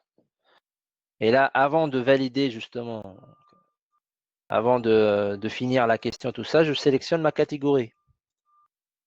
Et je choisis test catégorie. Note une point. Donc voilà, je donne des réponses au pif. Je choisis vraiment le truc vraiment chiant. Et ici, réponse. Voilà. Et j'enregistre. Voilà. Comme vous le voyez, là, ça m'affiche que les deux questions qui sont dans test catégorie. Si j'ai envie de revenir sur d'autres thématiques, il y a questions complexes et il y a les questions simples. Voilà, mais ça, on pourra jongler après, on pourra le paramétrer après. Mais c'est très intéressant la banque de questions parce que ça vous permet justement d'utiliser des ressources qui sont dans votre cours, dans le même module, qui est développé par exemple Emmanuel, je pense qu'elle a fait avec Magali. Elle a créé une banque des questions et elle a importé les questions qu'elle a créées dans le test qu'elle a Ah, moi, j'ai proposé aux autres collègues. qui ça, Magali? Ouais, elle a mis à disposition ces questions qu'elle a créées. Donc elle a Ah bah créé moi, une. je suis pas bon en fait. D'accord. Bon, il est disponible, hein. Ils sont disponibles sur le cours anglais d'ailleurs. Et si vous allez sur banque de questions, tu verras justement les questions que Magali a créées. Donc tout le monde pourra les utiliser derrière. Donc là, Firas, banque de questions, c'est les questions de tout le monde. Les questions ici, de le module. Par exemple, moi je suis dans OTPCA. D'accord, Tout ce qui est créé dans OTPCA comme question, je pourrais y d'accord, accéder. ok. Toi, c'est la même chose. Management, par exemple, c'est tout ce qui est créé dans management, tu peux y accéder. Tu peux y récupérer. Mais là, ce que tu disais, c'est que Magali a pu créer des questions ailleurs, par exemple avec un traitement de texte, ou c'est ça, sur un Non, non, autre outil? non, Non, elle oui, a créé elle l'a créé sur son cours à elle, je veux dire. Donc, elle l'a créé ici. directement avec Moodle. Oui, oui, avec Moodle. Elle a Ok, essayé de créer des d'accord. banques de questions, elle développait quelque chose pour tout le monde. Et c'est Et où? normalement, là, si je vais, je ne sais pas quel cours il s'agit, Ça doit mais être un TOEIC, non? Ouais, je pense que c'est TOEIC ou je sais pas, je me rappelle pas. Et pourquoi on n'est pas au TOEIC, courant ouais. que tout le monde pourrait bien regarder en fait? Ah bah c'est elle qui fait le choix aussi de partager ou pas. Donc je peux pas l'obliger, lui dire écoute Magali, partage tes contenus. Mais c'est elle Avec qui. Elle est pas vocabulary, au courant, sûrement. elle est pas au courant qu'on va sur son cours là. Oh non, non, mais ça le dérange pas. De toute façon, elle a dit que les questions que j'ai créées, je les mettrai à disposition aux autres collègues, s'ils ont besoin de l'utiliser pendant un quiz, des choses comme ça. Donc, Effectivement, alors Ah oui, dis donc, il y a plein de trucs. Hein. bah, elle a What pas is mal red de teaming? choses. Donc, honnêtement, moi, je sais pas à quel endroit. Peut-être elle l'a fait pour les femmes ou autre.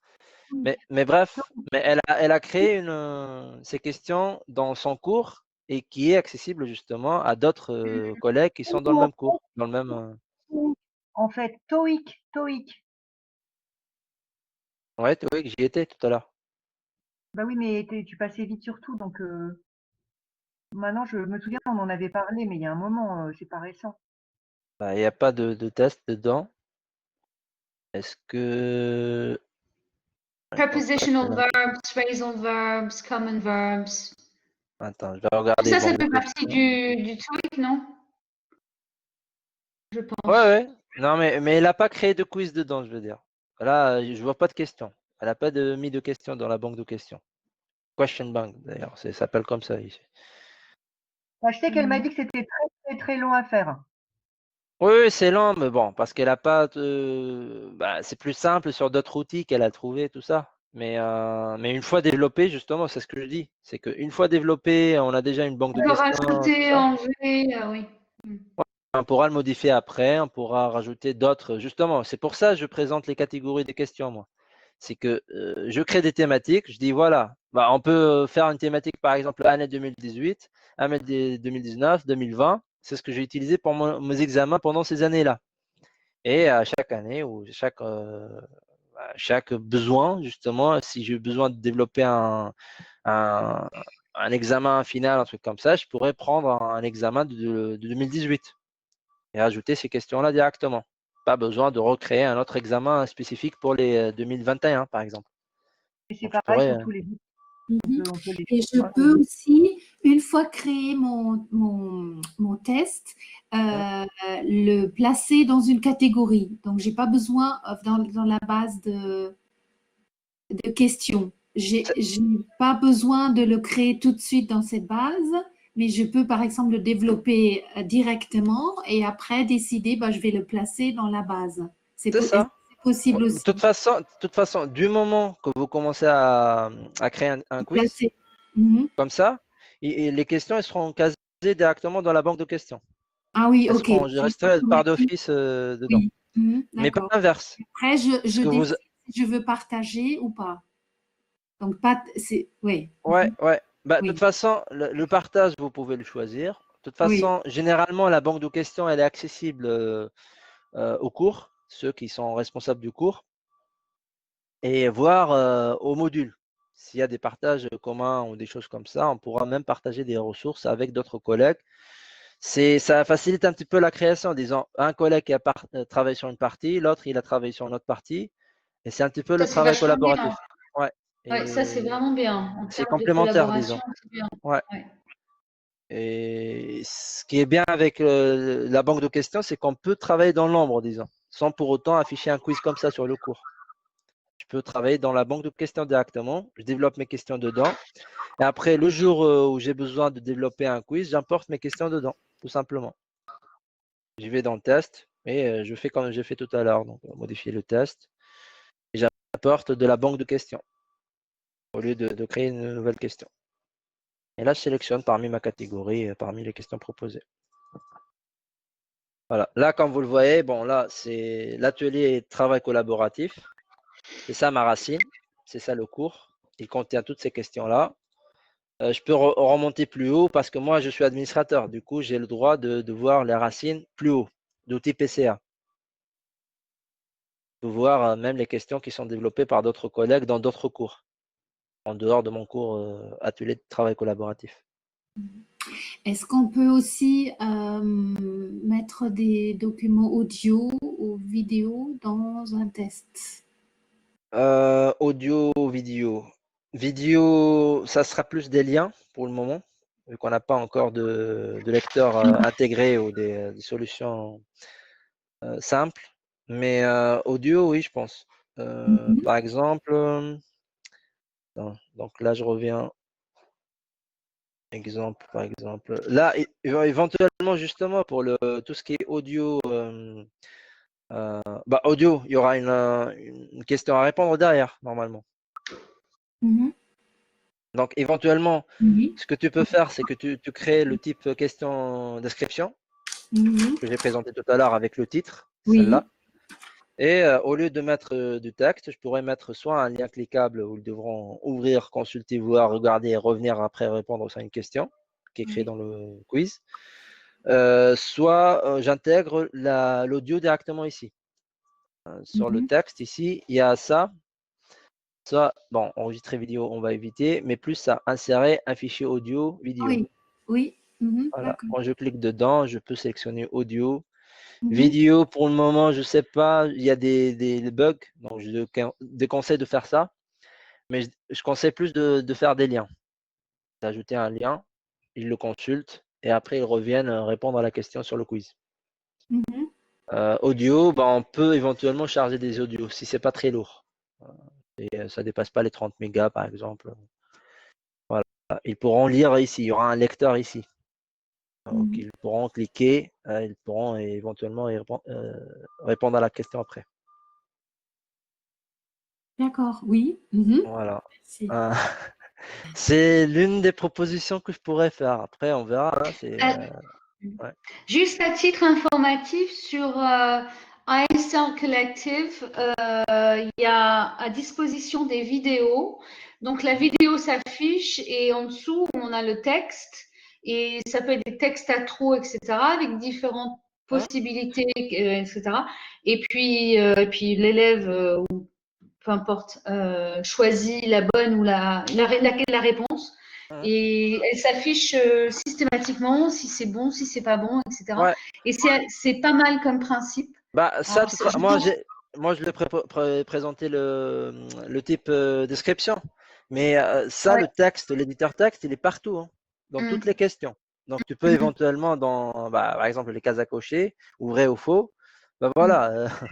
Ici, par exemple, vous posez la question, vous mettez la ressource, ou l'inverse, vous mettez la ressource, la vidéo, l'audio à écouter, et après, est-ce que c'est vrai qu'il dit ce qu'il dit ou pas? Voilà, par exemple. Et il pourra sélectionner la réponse ici. Donc, ça complète ce que dit Marie-Jane d'ailleurs. Donc, c'est toutes les questions. Hein. Toutes les questions, ils ont un éditeur de texte comme ça, avec l'option d'ajouter un audio, une vidéo, ainsi de suite.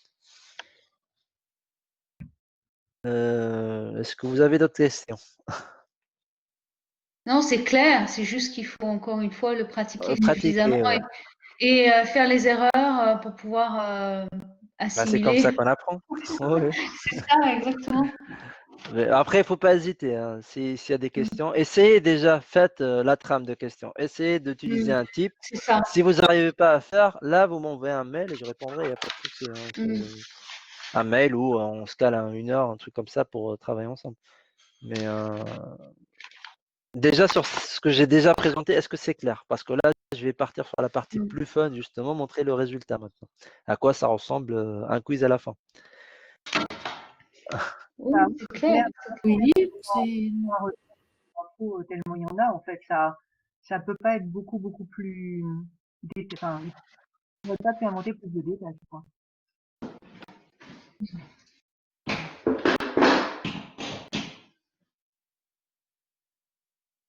J'ai pas vraiment très écouté ce que tu as dit, Emmanuel. Donc, mais après, c'est de la pratique. Il faut vraiment. Ouais, c'est bien qu'on est en vacances parce que si on n'a rien à faire, on va savoir s'occuper. C'est pour ça que je l'ai présenté maintenant. C'est le but de ces ateliers, de faire réfléchir les enseignants. Donc, le but, c'était ça, c'est de présenter les outils, vous laisser vous entraîner, essayer, dans votre temps perdu, bien sûr. Vous n'allez pas consacrer toutes les vacances à le faire ça. Mais vous essayez de mettre quelque chose. Moi, je ne suis pas disponible en août, donc du coup, ce sera peut-être la période quand vous allez revenir plus tôt, peut-être.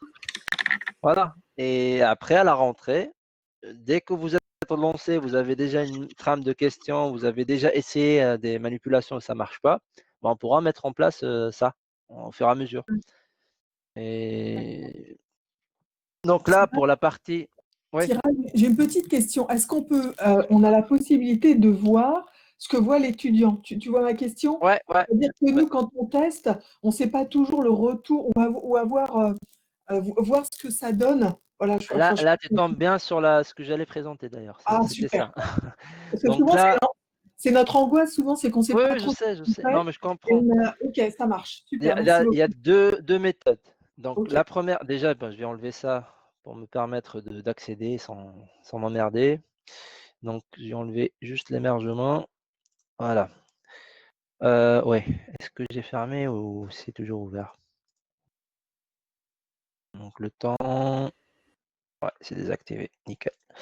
Donc là, moi, en tant que prof, déjà, je vois ça. J'ai accès à mon quiz. Déjà, vous pouvez, en tant que prof, sans changer rien, sans rien faire, tout ça, aller sur le test et faire l'essai. C'est ce qu'il propose déjà. Donc, vous faites le test, faire le test. Et là, j'ai exactement à peu près ce que l'étudiant voit. Donc, la question, je réponds, tac, tac, j'envoie, je sais pas, je sélectionne au pif, il faut tout remplir, donc c'est un petit peu chiant. Et après, je fais terminer le test. Ça, c'est déjà un aperçu. C'est prévisualisation. Deuxième option, c'est très On est simple. obligé, désolé Firas, on est obligé de le faire jusqu'au bout, on peut pas Oui, le bien survoler. sûr, c'est la condition qu'on a imposée aux élèves. Donc, on sera dans les mêmes conditions que l'élève. Donc, il est obligé de tout répondre pour compléter le test. La deuxième option, c'est que je suis sur mon cours, j'ai la possibilité de me trouver au rôle d'étudiant. Là, je l'ai montré d'ailleurs à Maria. C'est quand là, sur mon nom tout en haut, indiqué tout en haut à droite, j'ai prendre le rôle 2. Et quand je clique là-dedans, je peux choisir étudiant. Moi, j'ai plus de choix que vous, mais vous avez enseignant, étudiant, invité, je pense, et responsable de cours ou manager. Vous n'avez pas les autres. Mais bon, mais là, il y a étudiant. Donc, sélectionne étudiant. Et comme par magie, là, ça m'affiche vraiment l'affichage pour un étudiant. Et, je ne peux pas accéder à ça parce que je devrais émerger. C'est ça la condition qu'on a demandé ici. Donc, je ne peux pas l'ouvrir. Hein. Mais par contre, c'est pour ça que j'ai enlevé tout à l'heure l'émergement. Ça m'oblige sinon de passer par l'émergement et faire oui, envoyer le questionnaire pour avoir accès au quiz. Donc là, j'entre dans le quiz. Et là, bon, il me fait continuer la tentative parce que j'ai déjà ouvert tout à l'heure. Mais là, je continue ma tentative, justement. Donc, je clique là-dedans. Et là, c'est plus une prévisualisation. Là, c'est vraiment le test. Il n'y a même pas la prévisualisation. Il n'est plus écrit ici. Donc, c'est vraiment le test. Là, c'est ce qu'il voit vraiment l'étudiant. Là. Ce que vous voyez ici, c'est vraiment l'étudiant. Et il faut cliquer sur terminer le test pour envoyer. Et là, vous-même, vous allez recevoir une réponse de votre réponse. Vous allez recevoir une notification là-dessus. C'est clair, je pense. Et l'étudiant lui-même, il a un retour. Enfin, tu as vu quand j'ai envoyé les copies là enfin j'ai testé, je me suis envoyé des trucs pour là on peut voir ce que reçoit l'étudiant après. Il a un retour, il a un Ouais. feedback. Si tu l'as bien configuré de base, normalement oui, il devrait recevoir une notification que vous avez bien terminé votre quiz. À la fin, de toute façon, à la fin du quiz, à la fin du test, quand je clique sur terminer le test, merci d'avoir rempli le truc, il y a un message qui apparaît. Et il sera au courant. De toute façon, vous allez recevoir le même message. Vous allez recevoir une fenêtre ou vous allez être envoyé vers une page qui dit voilà, vous avez accompli le test et vous allez bien valider votre test, tout simplement. Après, est-ce qu'il le reçoit par mail? Ça, je ne sais pas exactement. Ça dépend de Moodle. C'est vraiment l'option par défaut de Moodle. Déjà, pour y répondre. Donc, est-ce qu'il y a des options supplémentaires? Je pense pas. Il ne propose pas vraiment quelque chose de particulier, Moodle. Donc,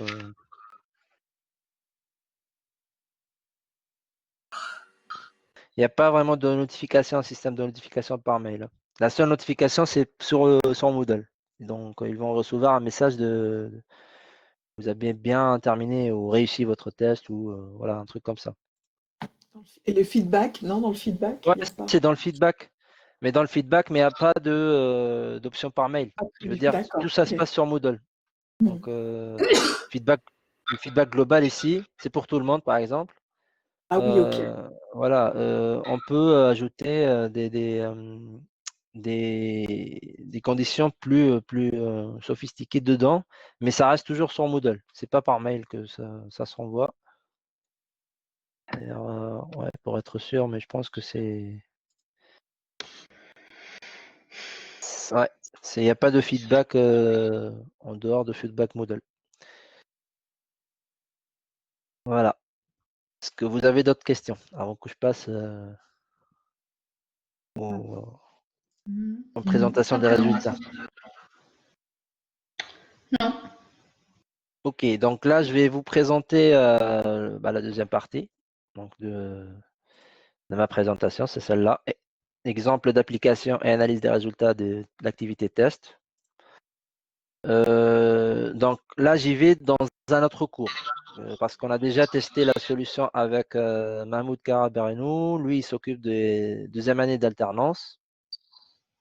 Et là, il a testé la solution pour un examen final, un examen contrôle de synthèse. Je suis sur son cours à lui. Et ici, comme vous le voyez, bon, il a demandé, là c'est caché, mais ils sont obligés d'émerger. Donc, ils l'ont émergé avec l'examen microprocesseur le 11 juin à 8h30 pour avoir accès au test qui est là. Donc là, j'entre dans le test qu'il a développé. Comme vous le voyez, on avait 40 tentatives, donc 40 élèves. Et dedans, voilà, c'est un petit exemple du tableau de résultats. C'est ce qu'il a obtenu à la fin du test, quand tout le monde a rendu sa copie. En gros, c'est quoi? Lui, il a développé 18 questions. Chaque question, elle est notée sur 1 point, 2 points. Il a choisi à peu près la notation, comme vous le voyez là. Et il a placé la question justement de rédaction libre, c'est celle-là. Question 17. Donc là, c'est très simple pour lui. Ce qu'il avait à la fin du test, vu que cette question-là, elle n'est pas accomplie, qu'il devrait rendre une note là-dessus, qu'il devrait trancher, dire voilà, est-ce que cet élève il mérite 2,5, voilà, ainsi de suite. Bah, il avait un bouton ici ou ici, je ne sais pas à quel endroit exactement, mais je pense que c'est un bouton bleu note. Il devrait cliquer là-dessus et ça le renvoie vers la question qui est pas encore notée, tout simplement. Et pour lui, c'était la question 17. Donc, quand il cliquait sur note, il commençait à donner des notes pour chaque élève par rapport à cette question-là. Donc, pour vous montrer un exemple, c'est très simple. Je clique par exemple le premier, là, Thibaut Richer. Là, je clique sur sa tentative à lui, cette question-là. Ça, c'est ce qu'il a rendu comme réponse textuelle. Comme vous le voyez, c'est une fonction qui devrait répondre par rapport à la consigne qui est déposée plus haut. Le prof, donc Mahmoud, il a regardé, il a comparé le résultat avec sa grille de réponse et il a jugé que ça méritait que 2,5 sur 5. C'est exactement comme ça qu'il a corrigé. Donc il a une note. Quand il entre sur la question pour donner une note, là, il avait un espace ici où il devait rédiger la note. Donc il a rédigé, il a écrit 2,5. Excuse-moi, l'espace, il se met directement quand c'est une question rédactionnelle. Il se crée, quand on crée question rédactionnelle, il y a l'espace qui apparaît après, c'est ça? Ouais, bah, comme tout à l'heure, c'est l'espace que j'ai marqué tout à l'heure pour l'espace de dépôt de fichiers et l'espace de rédaction. Bah, c'est ce qu'il a utilisé comme option. C'est la question. Je ne me rappelle plus du type. Attends. C'est la question composition. C'est celle-là. D'accord. Il a utilisé celle-là. Il a enlevé l'espace de dépôt de fichiers. Il n'a pas besoin. Donc, il a utilisé juste l'espace de texte, les WYSIWYG, justement, what you see is what you get. Et il a pas donné de maquette, hein, il a laissé un espace vide comme ça. Donc c'était juste un espace blanc. Ils l'ont rempli, ils l'ont envoyé, et c'était lui qui l'a noté. il a cliqué ici pour noter la question. Donc Firas, si j'ai bien compris, au final, dans ce devoir, comme il avait bien paramétré ses questions, les points, il a juste noté cette question et du coup, la note s'est faite Ça se automatiquement. répercute sur l'ensemble du test, oui. Génial, ok, ouais, Ouais. c'est pas mal. C'est ce que j'allais le dire justement. C'est que là, à la base, c'est qu'il n'y avait pas de notes partout. Tout le monde n'avait pas encore de moyenne parce qu'il manquait cette question-là. Il manquait la question 17. Du moment qu'il a rempli la 2,5, le 2,5, il s'additionne à l'ensemble des ce qui était déjà comptabilisé par Moodle. Parce que tout le reste, il est fait par Moodle, hein, à part cette question-là. Du coup, au lieu de lui coûter 2 jours de correction, ça lui a coûté qu'une demi-journée, 4 heures. Il a corrigé que la question 17. Et voilà, comme vous le voyez, il y avait une note de fin. Ce qui est bien, c'est que vous avez une note, une moyenne générale. Sur les 40 élèves, ils ont eu 11,63 comme moyenne. Et là, c'est la note moyenne pour chaque question. C'est quelles questions qui l'ont foiré le plus, qui l'ont raté le plus, disons. Donc, ça, on peut savoir. Aussi, ici, c'est que ça donne un bon graphique qui illustre à peu près les notes, la moyenne des notes par tranche. Voilà, bon, vu que lui, il n'a pas spécifié une moyenne, s'il a mis 10 par exemple comme moyenne, ça veut dire qu'il devrait dépasser les 10. On aurait dû avoir par exemple plus que 10, voilà, ils sont combien, et moins de 10, ils sont combien. Mais là, vu qu'il n'a pas spécifié une tranche, ça s'étale, voilà, c'est réparti comme ça. Donc quand on fait passer, il y a 3 participants qui ont eu entre 5,77 et 7,69. Est-ce que Ainsi tu de peux suite. juste réexpliquer où se trouve le tableau récapitulatif avec tous les juste en dessous? Donc, C'est très simple. contrôle synthèse. Donc, c'est Votre ça. test, le test que vous avez fait, que vous avez laissé Contrôle aux synthèse. élèves. Ok, ça s'appelle contrôle synthèse. Oui, c'est lui qui l'a nommé comme ça. C'est le test finalement. C'est le test que tu as créé toi-même. Oui, d'accord. Ah oui, ok. Tu vois, c'est le test que les élèves ils l'ont rempli parce que voilà, Oui, ouais, voilà. oui, d'accord. C'est Donc, exactement la même chose. automatiquement mon tableau avec les résultats et je peux revenir en Ça, fait. c'est à la fin, hein. Il faut qu'il complète le test Oui, d'abord. oui, Donc, on ne pourra voilà. pas Oui, avoir les. Ouais. oui. Et tu cliques là-dedans et après, tu cliques sur tentative. C'est là. Tentative, Ouais. d'accord. Ok. Là, il y a 40 tentatives, donc il y a 40 élèves. Oui. Mhm. Voilà, et quand tu fais dedans, Le tu as tout. tableau et je peux en fait Tu peux le revenir. télécharger. Ouais, Mhm. déjà le tableau, celui-là, tu peux le télécharger en format CSV, XLS, ODS pour LibreOffice ou autre. Et tu peux avoir un tableau d'ailleurs, je vais montrer un exemple. C'était en fait par rapport à la correction de l'expression libre, la composition. Ça, C'est c'est là.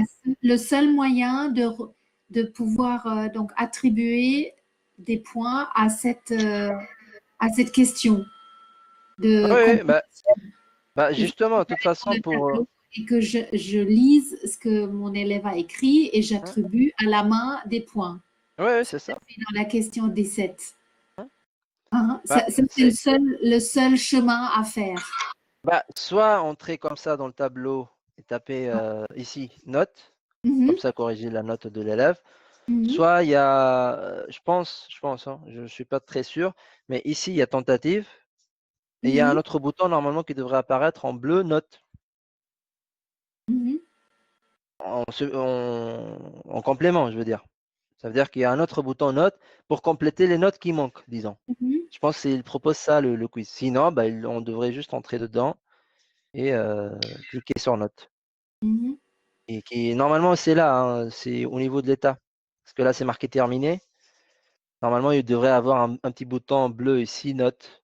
Et quand tu cliques là-dedans, tu peux justement compléter la question qui manque, la question 17. Mhm. Oui. Voilà. Et pour télécharger, j'ai téléchargé la version XLS. Par exemple, moi j'ai Excel.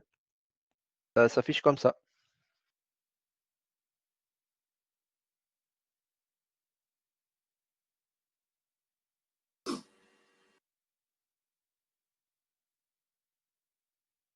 C'est pas très esthétique, mais ça ressemble déjà à quelque chose. Là, donc là, il y a l'ensemble des questions.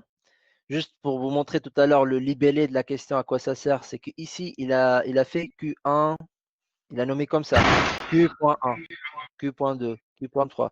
Donc pour lui, c'est ça le libellé qu'il a utilisé.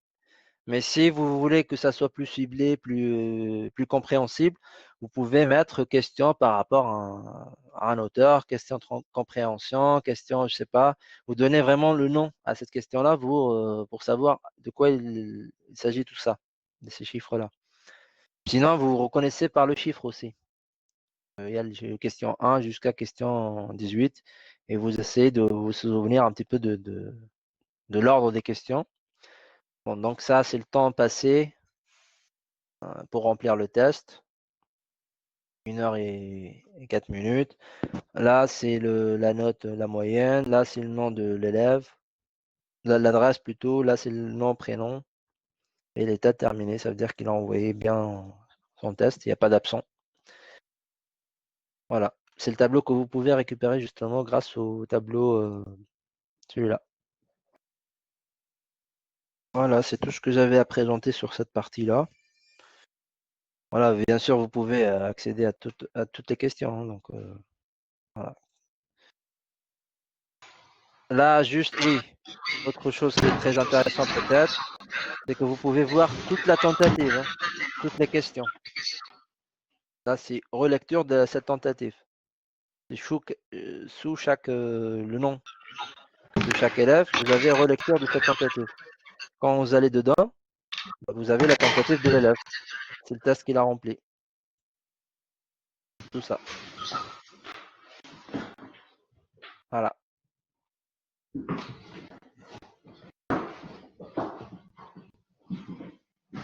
C'est bon?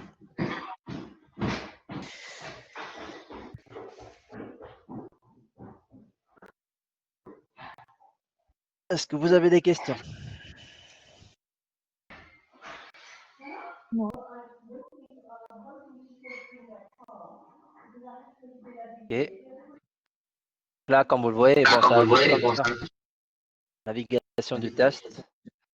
Vous avez les questions correctes, les mauvaises questions. Donc, vous pouvez parcourir et montrer ça, savoir à quelle question il a, là, par exemple, partiellement correct, a priori, parce qu'il n'a pas donné la réponse complète. Là, peut-être il y avait d'autres cases à cocher. Il y a d'autres questions, 17. Celle-là, bon, il n'a pas obtenu la note complète. Voilà.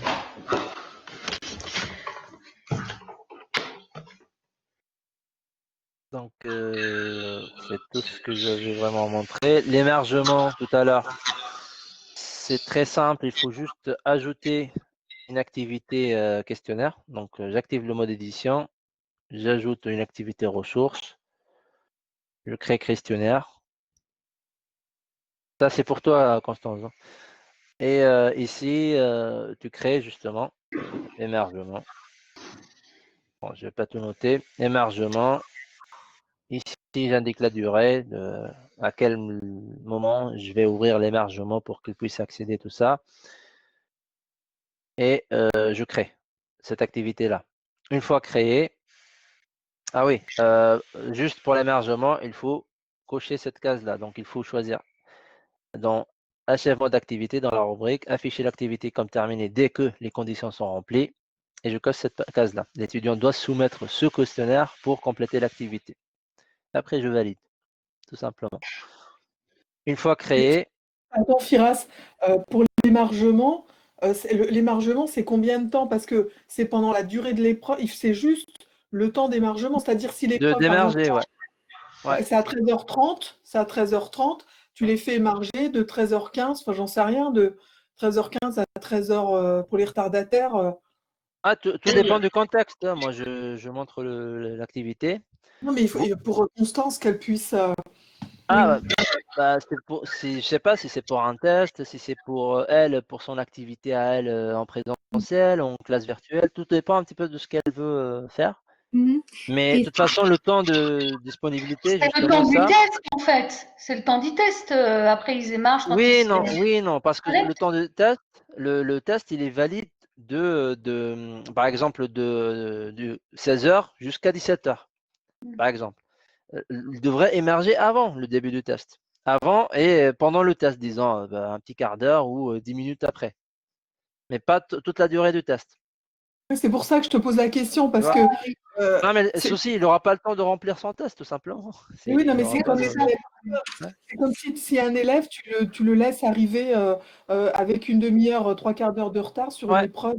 Il faut qu'ils émargent avant, ils doivent être à l'heure, quoi. ouais, Donc l'émargement, normalement, il est un petit peu avant et au début de l'épreuve. ouais, c'est ça. Après, bon, l'utilité de l'émergement, ça nous permet de collecter une liste, d'avoir une liste des présents. Mais sinon, le test lui-même, il permet comme hébergement. On n'a pas besoin vraiment d'avoir une activité autre que le test. Parce que là, on aura à la fin, s'ils remplissent les tentatives, il envoie le test et on voit qu'il a bien accédé, tout ça, il a commencé à quelle heure, tout ça, on saura qu'il était là, l'étudiant. On n'a Ok. pas vraiment besoin d'avoir un hébergement pour l'activité test en soi. Et que c'est déjà Surtout marqué. que oui, surtout que tu disais, pardon de te couper, tu disais qu'en fait, à partir du moment où ils n'avaient pas répondu Ouais, correctement à une question, ils ne pouvaient pas passer à la prochaine étape. par exemple, oui, on peut le conditionner comme ça.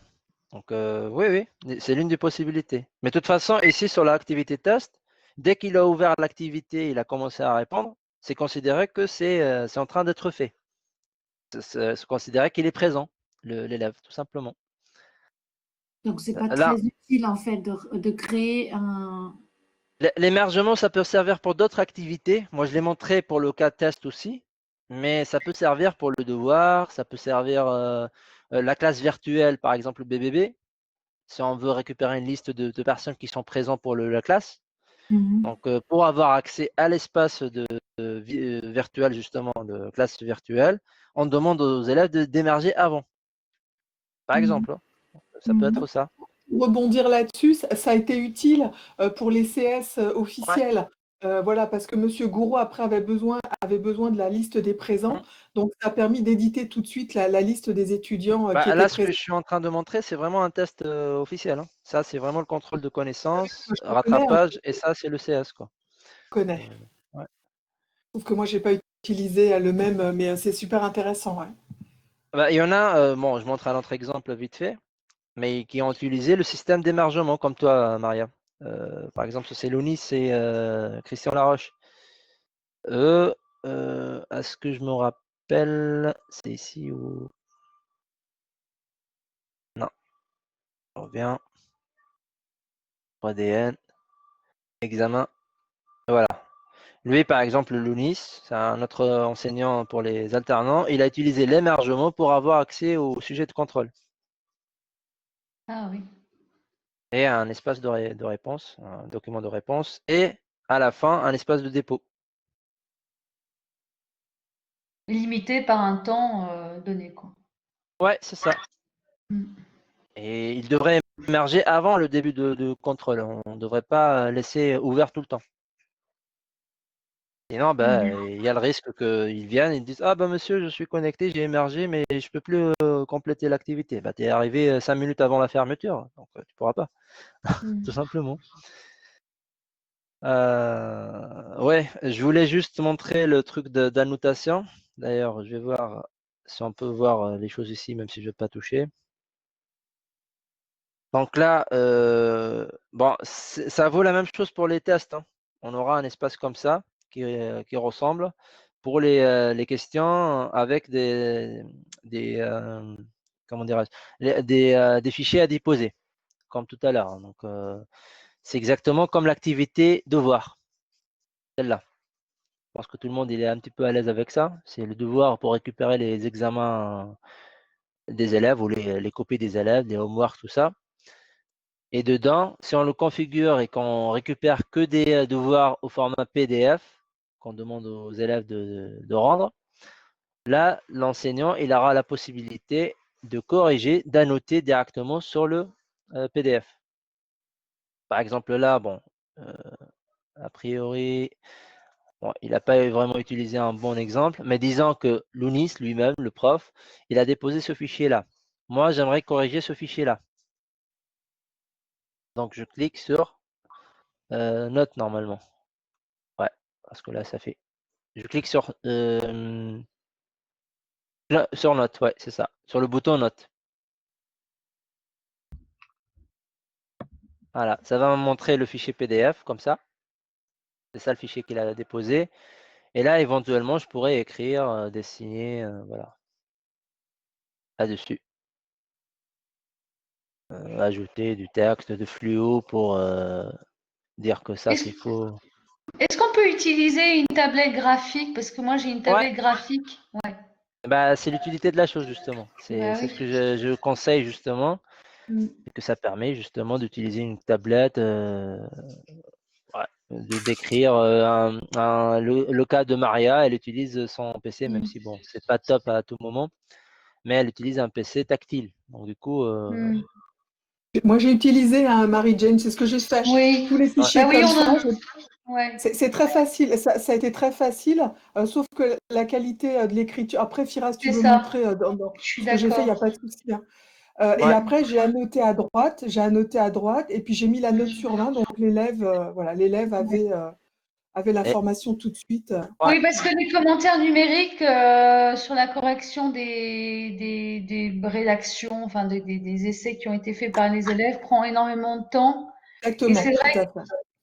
Bah, que la tablette graphique, c'est mieux. en- En revanche, effectivement, je suis d'accord sur l'écriture. Enfin, c'est difficile, je trouve. Elle Elle correspond est de moins pas bonne ouais. vraiment. qualité.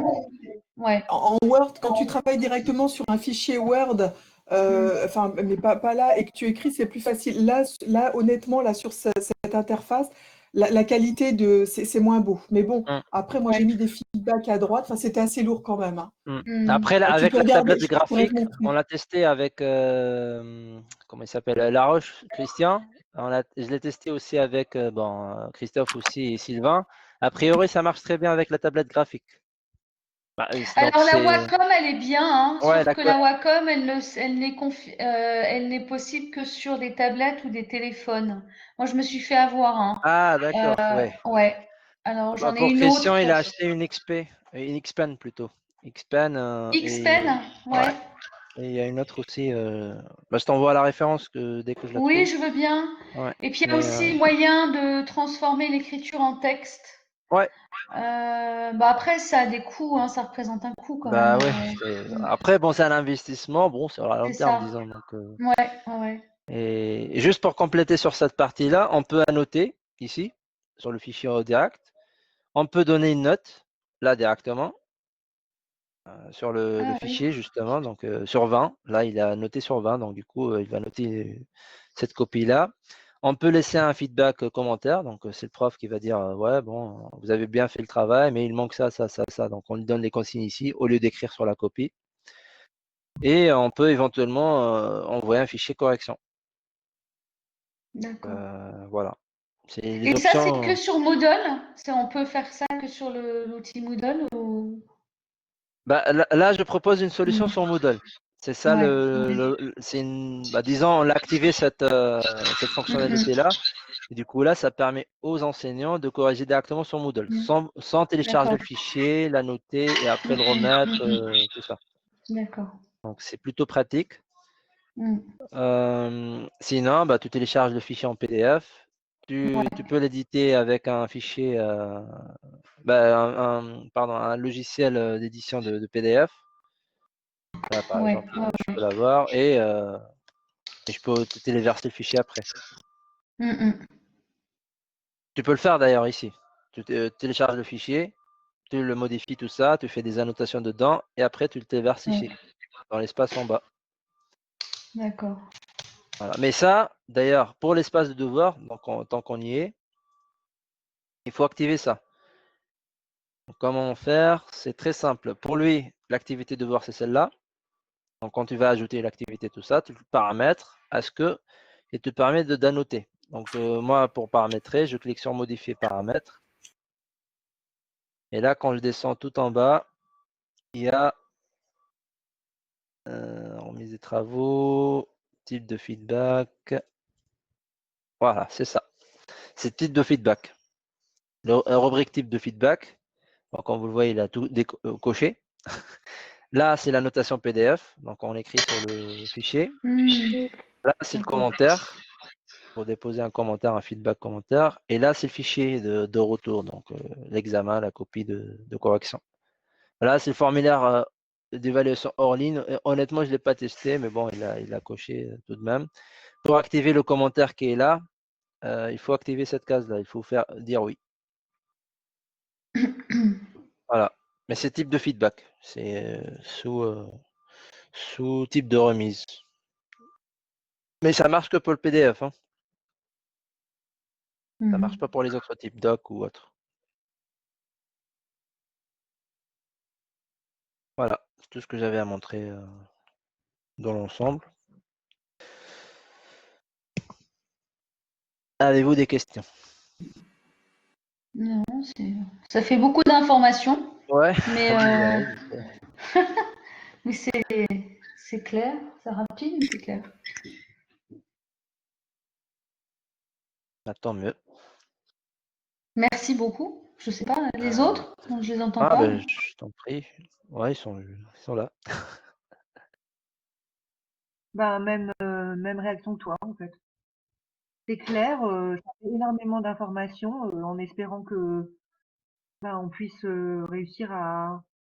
Moi, j'ai pris des notes, mais je pense que j'ai pas réussi à tout noter, donc voilà. Bah, essaie surtout de développer ta trame de questions, comme je t'ai dit. Donc, essaie d'avoir une trame de questions, voir, bah, comme tu fais d'habitude, comment tu vas proposer le test ou le quiz pour les élèves. Au lieu de l'envoyer en format papier standard, tout ça, ben, on le fait sur Moodle. Donc, on va le transformer format Moodle. Là, les types de questions qui sont proposées. D'ailleurs, bon, même si, en attendant d'avoir la vidéo, d'avoir quelque chose de visuel, disons, déjà, en allant sur le test et en allant pour ajouter une question, je fais comme ça. Là, ici, quand je sélectionne, il me donne des consignes déjà. Il me montre à quoi ça sert un petit peu ce type de question. Moi, j'ai synthétisé tout simplement. En fait, je pense qu'il faut vraiment commencer par poser la trame des questions. Ouais. C'est la première chose à faire. Bah, il faut commencer simple surtout. Choisir les trucs simples. Une fois maîtrisé ça, choix multiple, vrai ou faux. À la limite, tu peux ajouter le truc de ici, partage de fichiers ou espace de rédaction libre. Ça, c'est les 3 types qui reviennent assez souvent. Après, une fois que tu maîtrises bien, bah, tu commences à utiliser le glisser-déposer, l'appareillement, les autres. Mais déjà, ils sont les plus simples, ceux-là que j'ai présentés là aujourd'hui, ils sont les plus simples. Les autres, ils sont plus complexes à mettre en avant, celle-là. Voilà. Mais déjà, il faut mettre une trame, hein. Il faut avoir une. Bah, c'est exactement ça pour la vidéo d'ailleurs. J'en parle après, mais c'est exactement ça. Préparer son script, préparer ce qu'on veut faire, le scénario, ce que je prévois de faire pour mon examen. Et c'est grâce à cette trame-là qu'on pourra communiquer justement, nous deux aussi. Parce que moi, je ne sais pas exactement, je ne peux pas prédire ou lire dans votre cerveau, justement. Donc, il nous faut vraiment quelque chose, avoir quelque chose devant moi pour comprendre ce que vous voulez faire. Donc, et une fois fait, bah là, j'ai pas de. Moi, honnêtement, j'avais pas de trame. Mais ma trame, c'était ce qui proposait Moodle, les types de Moodle, les types de questions de Moodle. Je suis parti sur les questions et j'ai proposé des exemples vite fait. J'ai pas eu le temps de préparer vraiment les ateliers, sinon j'aurais proposé des questions concrètes, des cas d'utilisation vraiment concrets, tout ça. Mais bon, mais là je montre le fonctionnement, le principe. Oui. Voilà. Avec ça, on peut commencer à explorer un peu de notre côté, je pense. Moi, c'est. Ouais, mais il faut commencer simple. Oui. Commencer ça, Oui. choix multiple, choix booléen, dépôt de fichier par exemple. Commencer par ces 3-là. Une fois maîtrisé, il fait bien, ça marche bien avec les types de questions que vous proposez. Vous voulez faire plus de la gamification, plus de jeux, plus ludique, tout ça, vous pouvez utiliser le drag and drop texte, ajouter, compléter avec des mots, texte à trous. Voilà, de toute façon, c'est toujours disponible ici, hein. Le quiz, exemple, il est là, hein. Donc, vous pouvez accéder à tout moment. Regardez ce que j'ai proposé comme trame de questions pour voir la chose. Soit vous faites la tentative, soit vous faites administration prévisualisation. Et là, vous voyez à quoi ça ressemble la question. Voilà. Et est-ce que ça correspond bien à ce que vous voulez faire? Voilà. D'accord. Prenez le temps de digérer déjà ce que j'ai présenté. Et après, on en parle. Oui, enfin, moi, je vais faire ça et je vais préparer donc la liste de mes questions pour la rentrée. C'est ça. Après, pour l'atelier vidéo, les choses que je présente après, c'est vraiment aussi préparation du cours en soi. Comment je vais présenter mon cours devant les élèves. Au lieu de le faire en présentiel, moi, je vais développer des capsules pour appuyer ou pour leur dire, voilà, allez-y, regardez telle vidéo parce que ça parle de la notion plus en profondeur, ça explique plus, j'ai plus de mon temps, vous pouvez regarder en boucle. Voilà, si vous n'avez pas compris la chose pendant le cours ou des choses comme ça. Donc, ça sert comme des supports d'appui, disons. Moi, je peux les appeler comme ça. Et c'est la même chose. Le test, le quiz, c'est la même chose. Ils peuvent expérimenter, tester, faire des tentatives jusqu'à maîtriser le concept ou la notion ou la définition, ainsi de suite. Surtout que ces capsules, elles peuvent être associées à des débats ensuite sur des ateliers, des mini-groupes, c'est possible. Je pense que Magali, elle avait organisé des mini-rooms, enfin des… où les Non, mais élèves j'ai pouvaient se assisté à ces retrouver. rooms-là pendant le confinement, oui, oui. Elle a divisé en plusieurs groupes et ils parlent entre eux, tout ça, et après, elle assiste pour juste les guider. Donc, c'est exactement ça le principe de la classe inversée. Donc, elle est là pour les guider, pour leur montrer. Oui, voilà. C'est ce que je ne maîtrise pas du tout. C'est ce que j'entreprends. J'essaie de présenter après, si il me reste un petit peu de temps. Donc, mais sinon, oui, le principe, il est décrit là, dans outils PCA, accompagnement et formation Moodle. Et là-dedans, bon, j'ai décrit les… Là, d'ailleurs, oui, pour vous accompagner aussi pour la vidéo, la mise en place, la préparation de votre cours, le séquençage, j'ai développé un guide d'intervenant qui est là. Il est à disposition, il est dans l'espace. Accompagnement, formation Moodle, classe inversée, ainsi de suite. Avec plaisir. Franchement, merci. Bon, moi, je vais devoir… quelle heure est-il? Ouais, il est… J'ai dépassé un petit peu de ton créneau. Oui, non, mais je vais devoir me déconnecter. Et merci beaucoup en tout cas. Et puis, je pense que je vais commencer par le début, hein, c'est sûr, hein, comme tout le monde. N'hésite pas à poser des questions. Bon, Ok. je suis assez disponible en ce moment. D'accord. Merci beaucoup, à bientôt. Avec plaisir. Et puis, bonnes vacances à tous. Merci, bonnes vacances à toi aussi, à très bientôt. À très bientôt, merci encore.